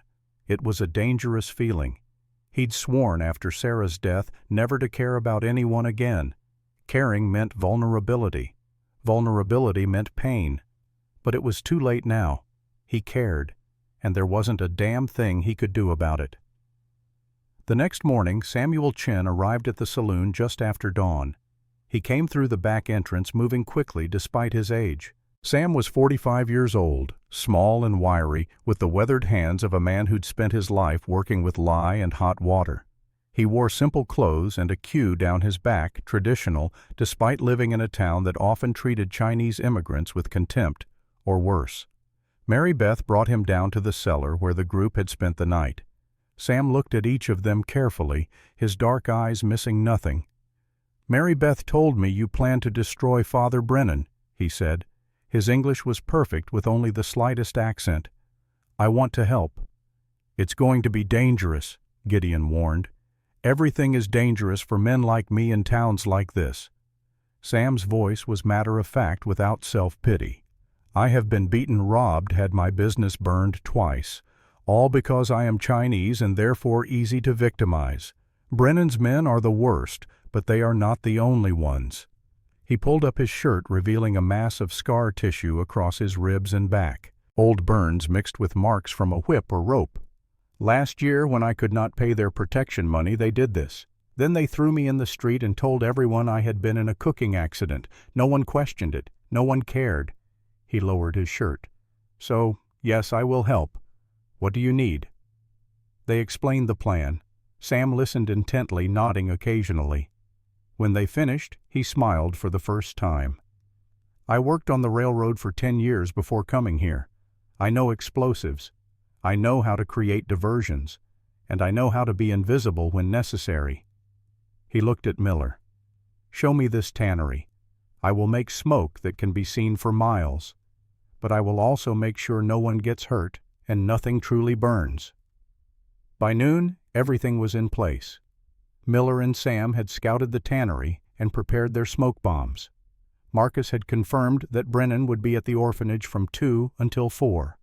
Mary Beth had supplied them with weapons from her hidden cache, and old Jack had mapped out 3 different escape routes from the church, each one leading to a different safe house where they could regroup if things went wrong. Gideon checked his pistols for the 10th time. Both Colts were loaded with 6 rounds each. His Winchester held 15 more. He had another 20 rounds in his pockets, enough for a small war, though he hoped it wouldn't come to that. Margaret sat nearby, writing something on a piece of paper. When she finished, she folded it carefully and tucked it into her dress. "What's that?" Gideon asked. "A letter. To my sister in Philadelphia, in case something happens to me." She saw his expression and smiled. "Don't worry. I don't plan on dying. But I'm not foolish enough to think it's impossible." "Where's your sister been all this time? Why didn't she come when Brennan adopted you?" Margaret's smile faded. She didn't know. Father Brennan told the orphanage I had no living relatives. He wanted to raise me in the church, he said, to give me a good Christian education. By the time I was old enough to understand what had happened, it was too late. I'd been Sister Margaret for so long, I didn't know how to be anyone else. And now I'm learning." She stood and checked the small pistol Mary Beth had given her. It was a Derringer, only 2 shots, but at close range it would do the job. "How do I look? Like someone who can break into a church and rob a priest?" Despite the tension, Gideon found himself smiling. "You look dangerous." "Good. That's what I was going for." At 1:30 they made their final preparations. Gideon, Margaret, and old Jack would approach the church from 3 different directions. Marcus would create a reason to be nearby, watching for complications. Miller and Sam would trigger their distraction at precisely 2:15, giving Margaret 15 minutes to get inside and open the back door. It was a good plan, a solid plan. But Gideon had been in enough fights to know that no plan survived contact with the enemy. At 2 o'clock, Father Dominic Brennan's carriage rolled away from the church, heading toward the orphanage on the north side of town. Gideon watched from an alley across the street, counting the remaining guards. 4 men, 2 at the front entrance, 2 patrolling the perimeter. All of them armed with rifles, all of them alert. Getting past them would be the tricky part. At 2:15 exactly, smoke began rising from the old tannery. Within seconds, someone spotted it and raised the alarm. Bells began ringing. Men poured out of buildings, running toward the smoke with buckets and blankets. The 2 guards at the church entrance hesitated, looking at each other. One of them shrugged and ran toward the commotion. The other stayed at his post, but his attention was focused on the smoke, not on the street. Margaret emerged from a shop across the street and walked calmly toward the church. She moved with confidence, not hurrying, not sneaking. Just a woman going about her business. The remaining guard recognized her. Gideon saw the moment of surprise, saw the guard step forward. "Sister Margaret, Father Brennan said you were kidnapped. Are you all right?" Margaret smiled warmly. "I'm fine, thank you. It was all a terrible misunderstanding. Father Brennan sent word for me to meet him here. He needs some documents from his office." The guard frowned, uncertain. "He didn't mention nothing to me about that." "Well, you know Father Brennan. Always so many things on his mind." Margaret moved closer, her voice dropping to a conspiratorial whisper. "Between you and me, I think he's getting a bit forgetful in his age. But don't tell him I said that." The guard relaxed, slightly chuckling. "Your secret's safe with me, sister. Go on in, but be quick. With all this commotion, Father might come back early." Margaret thanked him and entered the church. Gideon waited 5 minutes, counting heartbeats, watching the street. The smoke from the tannery was getting thicker. More men were running to help. Even the patrolling guards had abandoned their posts to join the firefighting effort. Only the one guard remained at the front entrance. Old Jack appeared beside him without warning. "Back door's open." She did it. They moved quickly through the alleys to the rear of the church. The back door stood slightly ajar, exactly as planned. Gideon and Old Jack slipped inside, closing the door quietly behind them. The interior of St. Catherine's Church was dim and cool. Afternoon light filtered through stained glass windows, throwing colored patterns across the wooden pews and stone floor. The air smelled of incense and candle wax and old wood. Margaret stood near the altar, beckoning them forward. She led them through a side door into a corridor lined with offices and meeting rooms. At the end of the corridor was a heavy oak door with brass fixtures. Father Dominic Brennan's private office. Margaret produced a key from her pocket. "I took this from his desk weeks ago, made an impression in wax and had a duplicate made. He never noticed it was missing." She truly was full of surprises. The door opened smoothly. The office beyond was exactly as Gideon had imagined it. Expensive. Ostentatious. More suited to a banker or politician than a priest. The safe stood against the far wall, partially hidden behind a heavy curtain. It was a large affair, black iron with a combination lock. Margaret moved to it immediately, kneeling down her ear close to the mechanism. Her fingers worked the dial with careful precision. Left, right, left again. The tumblers clicked softly. "Where did you learn to crack a safe?" Old Jack asked, impressed despite himself. "I didn't crack it. I know the combination. I told you I saw Father Brennan open it once." She smiled without humor. "He's predictable. The combination is his birthday, 15/4/22, April 15th, 1822. The safe door swung open with a soft creak. Inside were ledgers, documents, deeds, and a leather-bound journal. Margaret pulled out the journal first, flipping through the pages. "This is it. Michael's diary." Her hands trembled as she read. "Everything's here. Names, dates, amounts. Every crime Dominic committed over the past 15 years. Gideon began pulling out the other documents. Land deeds for properties that had been mysteriously abandoned. Ledgers showing money transferred from church accounts to personal ones. Letters from corrupt officials promising favors in exchange for bribes. Contracts with hired guns for unspecified services. It was a complete record of corruption. More than enough to bring down Brennan and probably a dozen other powerful men in the territory. "We need to move," Old Jack said from his position at the door. "That smoke won't last forever." They began stuffing documents into a leather satchel they'd brought for this purpose. Gideon was reaching for the last stack of papers when his hand touched something cold and metallic at the back of the safe. A pistol, small caliber nickel-plated, and underneath it a folded piece of paper. Gideon pulled out the paper and unfolded it. His blood ran cold as he read. It was a bill of sale for a property at 412 Riverside Road, Cedar Falls, the Cole family ranch, signed by Dominic Brennan on October 15, 1873, one day after Sarah and Emma died. But there was more. Behind the bill of sale was another document, A letter written in Michael Brennan's hand dated November 28, 1877, just 6 days before his murder. Gideon read aloud, his voice shaking, "To whoever finds this. If you are reading this, I am likely dead. My brother Dominic has threatened my life for investigating his crimes. Among his many sins, the worst is this. In 1873, he ordered the murder of Sarah and Emma Cole to acquire their land. But that was not his first family annihilation. In 1869, he burned the Watson family farm in Nebraska, killing George Watson, his wife Helen, and their 3 children. One child, a 20-year-old young woman, survived with severe burns. Dominic found her hiding in the root cellar. Rather than finish the job, he brought her to Wyoming and raised her in the church as his adopted daughter to maintain his image as a charitable man. That girl's real name is not Margaret Brennan. It is Margaret Watson. She is the sole survivor of one of my brother's massacres, and she has no memory of her true family because Dominic told her they abandoned her at an orphanage. I pray this truth comes to light. Margaret deserves to know who she really is." The letter fell from Gideon's hands. Margaret stood frozen, her face ashen.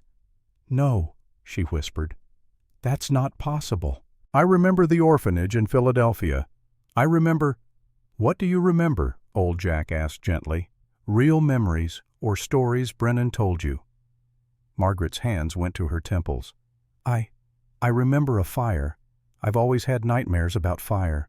Screaming. A woman's voice calling a name. Maggie. Not Margaret. Maggie." She looked down at her wrists, at the scars she'd always been told came from an accident as a child. "Brennan said I fell through a window.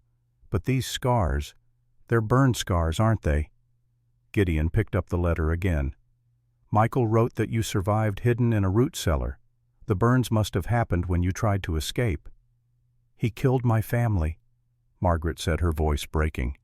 "He murdered my real parents and my siblings. Then he raised me as his daughter, made me call him father, made me love him." The horror of it crashed over her like a wave. Brennan hadn't just killed Michael. He'd built his entire image of piety on the foundation of a child whose family he'd destroyed.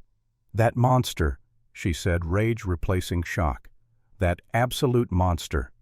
It was a bill of sale for a property at 412 Riverside Road, Cedar Falls, the Cole family ranch, signed by Dominic Brennan on October 15, 1873.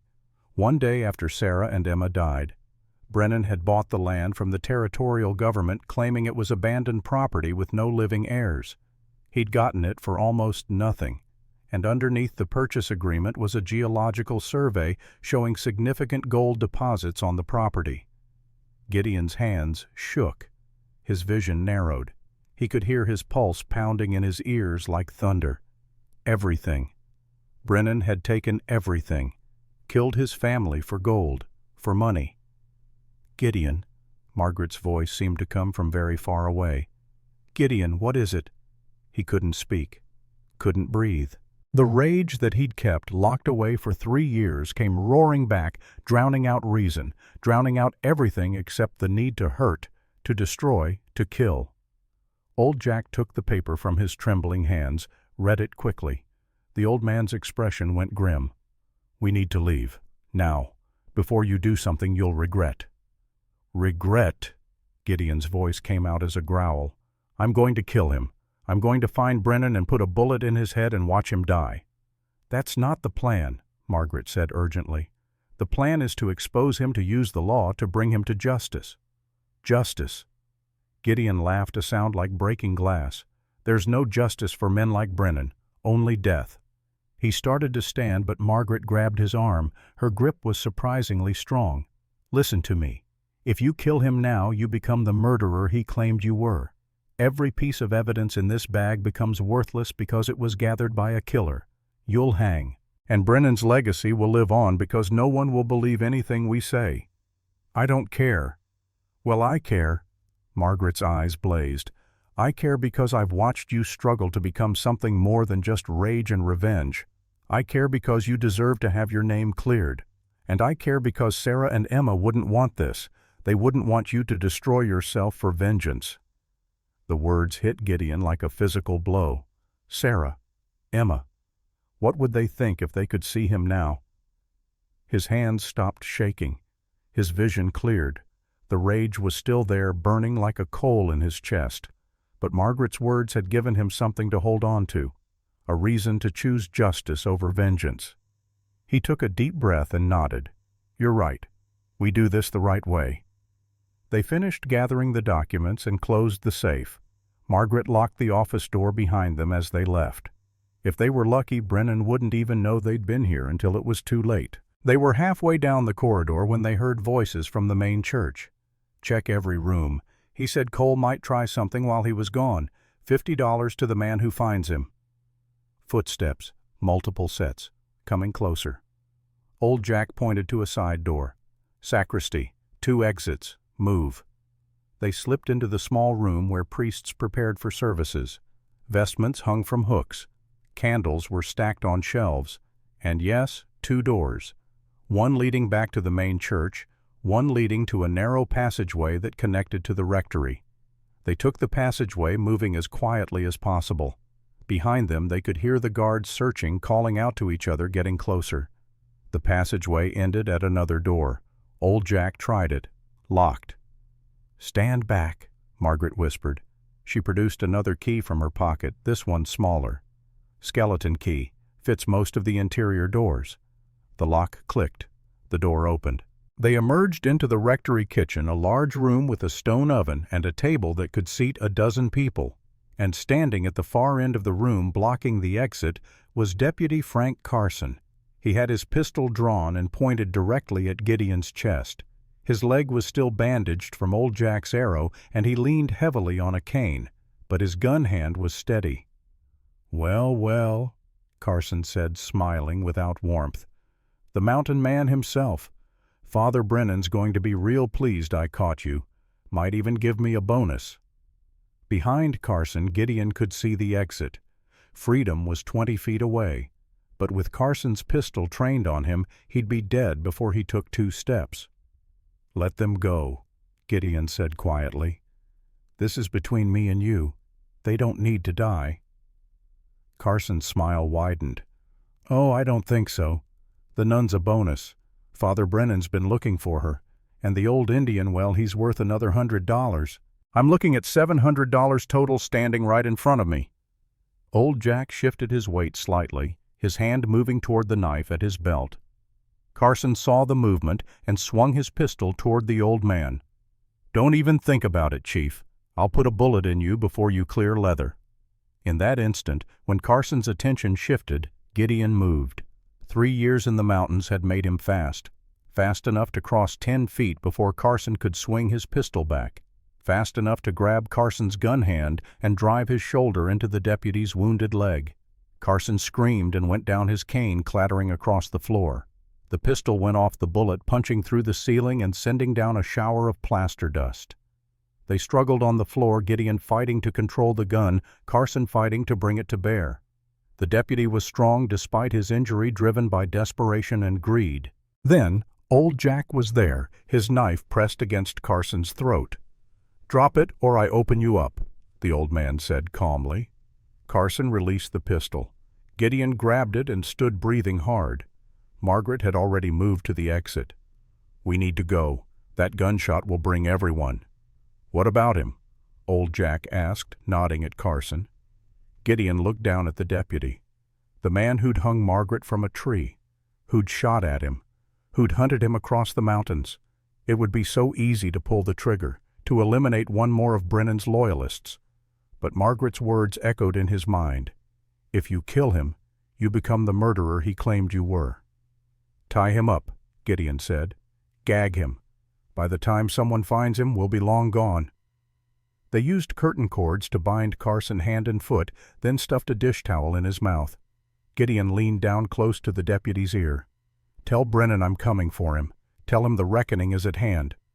Then they ran, out the back door of the rectory, through the churchyard, into the maze of alleys that Old Jack had scouted. Behind them they could hear shouts of alarm, men running, bells ringing. But they had what they needed: the evidence, the truth, the weapon that would bring down Dominic Brennan. They rendezvoused with the others at Mary Beth's saloon. Miller and Sam were already there, soot-stained but unharmed. The smoke distraction had worked perfectly. No real damage, but enough chaos to cover their escape. Marcus arrived 10 minutes later out of breath. "The whole town's in an uproar. Brennan just got back from the orphanage. He knows something happened but doesn't know what yet. When he discovers the safe was opened, all hell is going to break loose." "Good," Gideon said. He dumped the leather satchel onto Mary Beth's table. Documents spilled out along with Michael's diary. "Let's make sure he knows exactly what we took, and let's make sure everyone else knows too." Over the next several hours they worked feverishly. Margaret went through Michael's diary, marking the most damning passages. Marcus identified which documents would be most useful in court.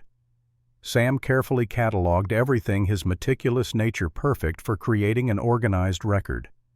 By midnight, they had assembled an airtight case against Father Dominic Brennan. Murder, theft, embezzlement, bribery, conspiracy. Enough charges to hang him 3 times over. "We need to get this to Marshal Thornton in Denver," Marcus said. "Tomorrow, first thing." "I'll go," Miller volunteered. "I can ride hard, make it in 2 days if I don't stop." "Take 2 horses," Mary Beth suggested. "Ride one hard switch to the other when it tires. You'll make better time." They were making plans, discussing logistics, when the knock came at the saloon's front door. Everyone froze. Mary Beth moved to the window and peered out. Her face went pale. "It's half the town, and Father Brennan is with them." Gideon moved to the window. What he saw made his blood run cold. At least 40 men stood in the street, most of them armed. Torches cast flickering shadows across their faces. And at the front of the mob stood Father Dominic Brennan, dressed in his finest clerical robes, looking every inch the outraged man of God. Brennan's voice rang out, amplified by the buildings around them. "Mary Beth Harrison, I know you're harboring criminals. Send out Gideon Cole and Sister Margaret, and the rest of you will be spared. Refuse, and I'll burn this building to the ground with all of you inside." "He's bluffing," Marcus said, but his voice lacked conviction. "No," Margaret whispered. "He's not. I've seen him burn buildings before. He'll do it, and he'll make it look like an accident." Gideon's mind raced. They were trapped. The back door would be watched. The windows were too small to climb through. And even if they managed to get out, where would they go? The mob would hunt them down like animals. They needed a miracle, or they needed to change the game entirely. An idea formed in Gideon's mind. Dangerous, probably suicidal, but it was the only chance they had. "I'm going out there," he said. "That's insane," old Jack protested. "They'll hang you on the spot." "Not if I'm standing in front of the whole town, not if I'm telling them the truth where everyone can hear." Margaret grabbed his arm. "Gideon, no. You'll be killed." "Maybe, but at least I'll die having told the truth. And that diary, those documents, they'll still exist. Marcus can still get them to the marshal. Brennan can kill me, but he can't kill what I know. What we all know." He looked around at the assembled group. These people who'd risked everything to help him, who'd believed in justice when it would have been easier to look away. "If I don't come back out," he said quietly, "make sure the truth gets told. Make sure my name is cleared. Make sure Sarah and Emma didn't die for nothing." Before anyone could stop him, Gideon walked to the front door and opened it. The crowd fell silent as he stepped out into the torchlight. Father Dominic Brennan stood 20 feet away, his face a mask of righteous fury. But Gideon could see the flicker of surprise in those cold gray eyes. Brennan hadn't expected him to surrender. "Well," Brennan said, recovering quickly, "the murderer shows himself at last. Gideon Cole, you are under arrest for the murder of Michael Brennan and the kidnapping of Sister Margaret." "I didn't murder anyone," Gideon said, his voice carrying across the silent street. "But you did. You killed your own brother because he was going to expose your crimes." A murmur ran through the crowd. Brennan's expression darkened. "Lies. Desperate lies from a desperate man. Sister Margaret saw you do it. She was there. She's your witness." Sister Margaret was traumatized by her ordeal. She doesn't know what she's saying." "Then let her speak for herself." Margaret stepped out of the saloon, moving to stand beside Gideon. Her voice rang out clear and strong. "On the night of December 4th, I witnessed Father Dominic Brennan shoot his brother Michael in cold blood. I heard Michael say he was going to the U.S. Marshal with evidence of Dominic's crimes, and I heard Dominic threaten to kill every orphan in my care if I ever spoke the truth." The crowd's murmur grew louder. People were looking at each other, uncertain now. Brennan's carefully constructed reputation was beginning to crack. "Madness," Brennan declared. "She's been poisoned against me by this mountain man. Can't you see that—" "Can you explain this, then?" Marcus Flynn stepped out holding Michael's diary high. "This is your brother's journal, in his own handwriting, documenting every crime you've committed for the past 15 years. Brennan's face went white. "Where did you get that? That's private property. Property obtained through murder and theft." Marcus's voice was hard. "I've read it, Father. Every page. I know about the land grabs, the murders, the embezzlement, all of it." The crowd was turning now. Gideon could see it in their faces. Doubt, anger, the beginning of understanding. "And I can prove it," Gideon said. He pulled out the bill of sale for his family's ranch. "You killed my wife and daughter for this land. You had them shot and burned so you could buy it cheap and mine the gold underneath. Their blood is on your hands, Brennan. Their blood and the blood of 23 other innocent people." He threw the document at Brennan's feet. The priest stared down at it, his carefully maintained composure finally cracking. When he looked up, the mask was gone. What remained was the true Dominic Brennan. Cold, calculating, vicious. "You think you've won," he said softly. "You think the truth matters. I built this town. I control it. And no one will believe the word of a savage, a whore, a Chinaman, and a deluded nun over mine." He turned to his men. "Shoot them. Shoot them all." For a moment, nobody moved. The hired guns looked at each other uncertain. They'd signed on for easy money, not mass murder in front of witnesses. Then one of them, a hard-faced man named Dalton, raised his rifle, and Deputy Marcus Flynn shot him. The gunshot shattered the frozen moment. Dalton fell screaming, clutching his shoulder. Marcus stepped forward, his pistol still smoking. "No more," Marcus said. "I'm a lawman, a real lawman, and I'm placing Father Dominic Brennan under arrest for murder conspiracy to commit murder, theft, and corruption." "You have no authority," Brennan snarled. "I have all the authority I need. It's called a badge and a conscience." Marcus looked at the crowd. "Anyone who interferes will be arrested as an accessory. Anyone who helps will have my gratitude and the gratitude of every honest person in this town." The crowd shifted. Some of Brennan's hired guns melted away into the darkness, unwilling to face murder charges. Others dropped their weapons and raised their hands. But Carson, still nursing his wounded leg, raised his pistol and aimed at Marcus's back. "Look out!" Margaret screamed. Gideon drew faster than thought and fired. His bullet took Carson in the shoulder, spinning the deputy around and sending his pistol flying. Carson collapsed in the snow, cursing and bleeding. For a moment there was chaos, weapons drawn, shouting, the crowd scattering. Then a voice rang out from the darkness. "Everyone stand down. This is U.S. Marshal James Thornton. Lower your weapons." A man rode into the circle of torchlight. He was 50 years old with a gray beard and a marshal's star pinned to his coat. Behind him rode 6 more federal marshals, all armed, all looking very serious. Gideon lowered his pistol, stunned. "How?" "Miller rode out this afternoon," old Jack said from the doorway. "Took your fastest horse and rode like hell, was after him. Seems he made it." Marshal Thornton dismounted and surveyed the scene with the calm authority of a man who'd seen it all before.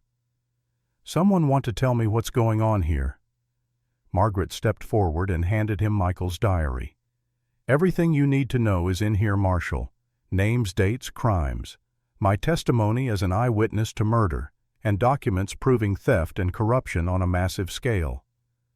Thornton flipped through the diary, his expression growing darker with each page. Finally he closed it and looked at Father Dominic Brennan. "Father Brennan, you're under arrest. Federal charges. You'll be tried in Denver. Brennan drew himself up, trying one last time to project authority. "You can't arrest me. I'm a priest, a man of God. These people are lying." "These people have evidence. You have excuses." Thornton nodded to his deputies. "Take him." Two of Thornton's deputies moved to secure Carson, still bleeding on the ground. "This one's alive, Marshal," one called out. "Needs a doctor, though." "Patch him up," Thornton said. "Then put him in irons. He'll stand trial along with the others."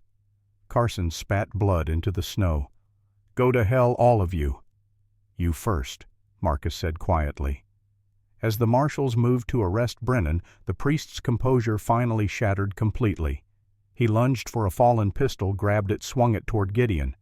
"If I'm going down, you're coming with me, Cole." Brennan's finger tightened on the trigger. Time seemed to slow. Margaret screamed. Marcus raised his pistol, but he was too far away. Gideon stared down the barrel of Brennan's gun, and for a brief instant he saw Sarah and Emma's faces. He closed his eyes. 2 gunshots rang out simultaneously. Brennan jerked backward, blood blooming on his chest, but his shot went wide, the bullet passing inches from Gideon's head. Old Jack stood in the saloon doorway, his rifle still smoking. Beside him, Marcus Flynn lowered his pistol, also smoking. "Couldn't let you have all the glory, old man," Marcus said. Brennan staggered backward, his hand going to his chest. He looked down at the spreading red stain on his cassock, surprised. The pistol fell from his nerveless fingers. Then he collapsed to his knees and fell face first into the snow. Blood pooled dark beneath him. "That's for all the people you killed," old Jack said quietly. "All the families you destroyed. May you find in death the justice you escaped in life." Father Dominic Brennan collapsed in the snow. Marshal Thornton knelt beside him, checking for a pulse. After a moment he shook his head. "He's gone." The crowd was utterly silent. Then slowly people began to drift away. Some looked relieved. Others looked shocked. But most looked like they were waking from a long nightmare. Gideon stood in the street, numb. It was over. After 3 years of hunting, of rage, of living for nothing but revenge, it was finally over. And he felt nothing, just emptiness where the anger used to be. Margaret took his hand. "Come inside. You're bleeding." He looked down and realized she was right. Carson's shot had grazed his side. Not serious, but it needed attention. They went back into the saloon. Mary Beth poured whiskey for everyone. Marcus collapsed into a chair, his hands shaking now that the adrenaline was fading. Marshal Thornton entered a few minutes later, leaving his deputies to handle the aftermath outside. "I'll need statements from all of you," he said, "but that can wait until morning. Right now, I just want to say thank you. Michael Brennan was a good man. He deserved better than to die at his brother's hand. You've given him justice. That matters." He looked at Gideon specifically. "Cole, I've read Michael's notes about your case, about your family. Dominic Brennan ordered those murders. The men who carried them out are all dead, killed by you or by each other. The territory won't pursue charges for those deaths. Self-defense and justified vengeance." Gideon nodded, unable to speak. "As for Michael's murder, you're cleared. Sister Margaret's testimony is credible, and the diary corroborates everything. You're a free man." Thornton paused. "I'm sorry it took so long for justice to find you, but it's found you now." After the marshal left, Gideon sat alone in the corner of the saloon. The others were celebrating, toasting their victory, marveling at their survival. But he couldn't join them. He'd spent 3 years living for revenge. Now that it was done, he didn't know who he was supposed to be. Margaret sat down beside him. "What are you thinking about?" "The future. I don't have one anymore." "Of course you do. You have your life back, your freedom, your good name. And what do I do with those things? Go back to the mountains, live alone until I die. That's not living. That's just existing." Margaret was quiet for a moment. Then she said, "What if you didn't go back alone?" Gideon looked at her sharply. "What?" "I'm not going back to the convent. I can't. Not after everything that's happened.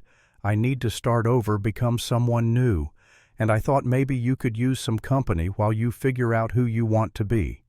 "Margaret, you don't know what you're saying." I know exactly what I'm saying. I'm saying that in the past week I've seen you risk your life for me repeatedly. I've seen you choose justice over vengeance, even when it would have been easier to kill. I've seen the man you are beneath the pain and anger, and I think that man deserves a second chance at happiness."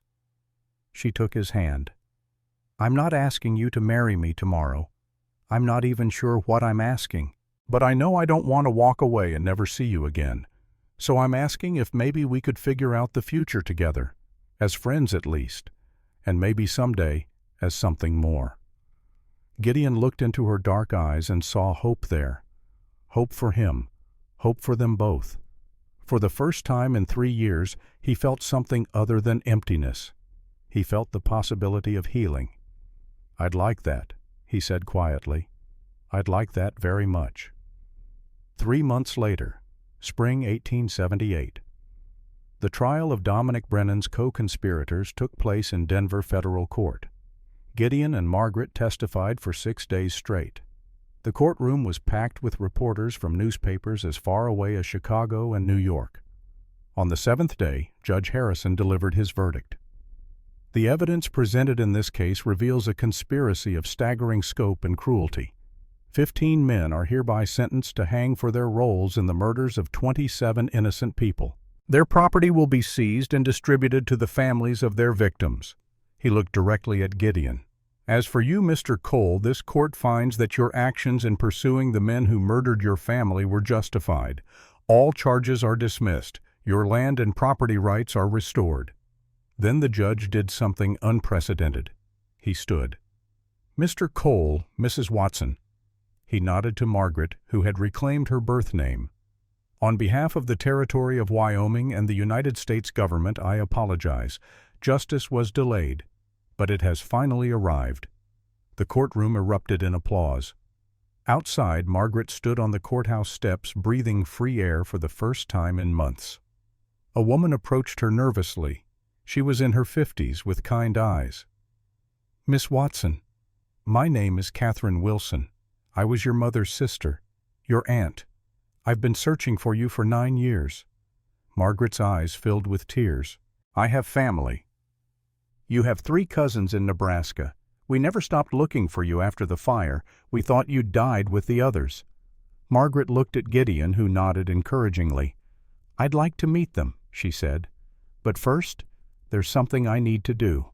6 weeks later, Margaret returned to Cedar Falls, not as Sister Margaret Brennan, as Margaret Watson, survivor. She stood before the 60 orphans at St. Catherine's Convent, now under new management. "Children," she said, "I want to tell you that what happened to me can happen to you. You can lose everything and still build a new life. You can be hurt by people you trust and still learn to trust again. You are not defined by your past. You are defined by who you choose to become." The children listened wide-eyed, and Margaret knew that some of them at least would remember. That summer, Margaret traveled to Nebraska with Gideon. She met her Aunt Catherine and 3 cousins she'd never known existed. They showed her photographs of her real parents, told her stories about the family farm, helped her reclaim pieces of a past she'd forgotten. But when her aunt suggested she stay in Nebraska, Margaret shook her head. "My life is in Wyoming now," she said, looking at Gideon. "With the man who saved me, with the people who fought beside me. That's my family now." Catherine smiled knowingly. "He's a good man. Don't let him get away." "I won't," Margaret promised. Spring came to the Rocky Mountains in 1878 with unusual warmth. On a small ranch 10 miles north of Cedar Falls, 2 people began building a life. Gideon reclaimed his family's land. The gold deposits were substantial enough to build a proper house, buy cattle, hire hands. Margaret proved to be a natural ranch hand. They worked side by side, and slowly the wounds began to heal. In 1880, they married in a small ceremony. Their daughter Sarah Margaret was born in 1882. Their son Michael Jacob followed in 1885. The children grew strong, raised with love and the truth about their father's past. Old Jack died peacefully in 1895 at 83. They buried him on a hilltop overlooking the ranch facing east toward the sunrise. decades passed. Gideon's hair turned white. The scar on his face faded, but never disappeared. By 1905, their daughter had become a teacher, their son a U.S. Marshal. 5 grandchildren played in the meadow below their porch. "Do you ever regret it?" Margaret asked one evening. "The years lost to anger," Gideon thought carefully. "I regret that Sarah and Emma died, but I don't regret what came after. It led me here, to you, to this life." Margaret leaned her head on his shoulder. "You're wiser than you give yourself credit for." "No, I'm just old." They sat in silence as stars emerged in the darkening sky. May 15, 1920. A small ranch outside Boulder, Colorado. Gideon Cole, 76 years old, finished his story. The sun had set during the telling. The porch was dark except for the lamplight spilling from the house. Thomas, his 12-year-old grandson, sat wide-eyed and silent. "So that's the truth," Gideon said quietly. "That's who I was and what I did. I killed men, not proudly but necessarily. I chose vengeance over mercy, at least at first. But in the end, I chose justice. I chose to let the law handle things instead of taking matters into my own hands. And that choice saved me." Thomas looked at the rifle in his hands with new understanding. "This gun killed people." "It did. 4 men who murdered my family. And later it defended people who couldn't defend themselves. A tool is neither good nor evil, Thomas. It's what you do with it that matters." "But you're a good man now, right, Grandpa?" Gideon smiled sadly. "I'm a man who tries to be good, who fails sometimes, but who keeps trying. That's all any of us can do." The door opened and Margaret emerged, older now but still beautiful in Gideon's eyes. Her hair was white, her face lined with age, but her eyes still sparkled with intelligence and warmth. "Dinner's ready," she said. Then she saw Thomas holding the rifle. "Did you tell him?" "I told him. All of it. All of it." Margaret sat down beside her grandson and took his hand. "Your grandfather is the bravest man I've ever known, Thomas. Not because he could fight or hunt or survive alone, but because when it mattered most, when he had every reason to choose hate, he chose love instead. Remember that. When you're old enough to carry that rifle, remember that courage isn't about violence. It's about choosing what's right, even when it's hard." Thomas nodded solemnly. "I'll remember, Grandma." They went inside to dinner. The rifle returned to its place of honor above the fireplace. Later, after Thomas had gone to bed, Gideon and Margaret sat together in their bedroom. "Do you think he understood?" Margaret asked. "Some of it. The rest he'll understand when he's older." "You did well today, telling him the truth, not hiding from it." Gideon took her hand. After 40 years of marriage, her touch still brought him comfort. "I learned that from you, the importance of truth, of facing the past instead of running from it. We've had a good life, haven't we? The best life, better than I deserved." "Nonsense. You deserved every happiness." She kissed his cheek. "And you've given me more than I ever dreamed possible."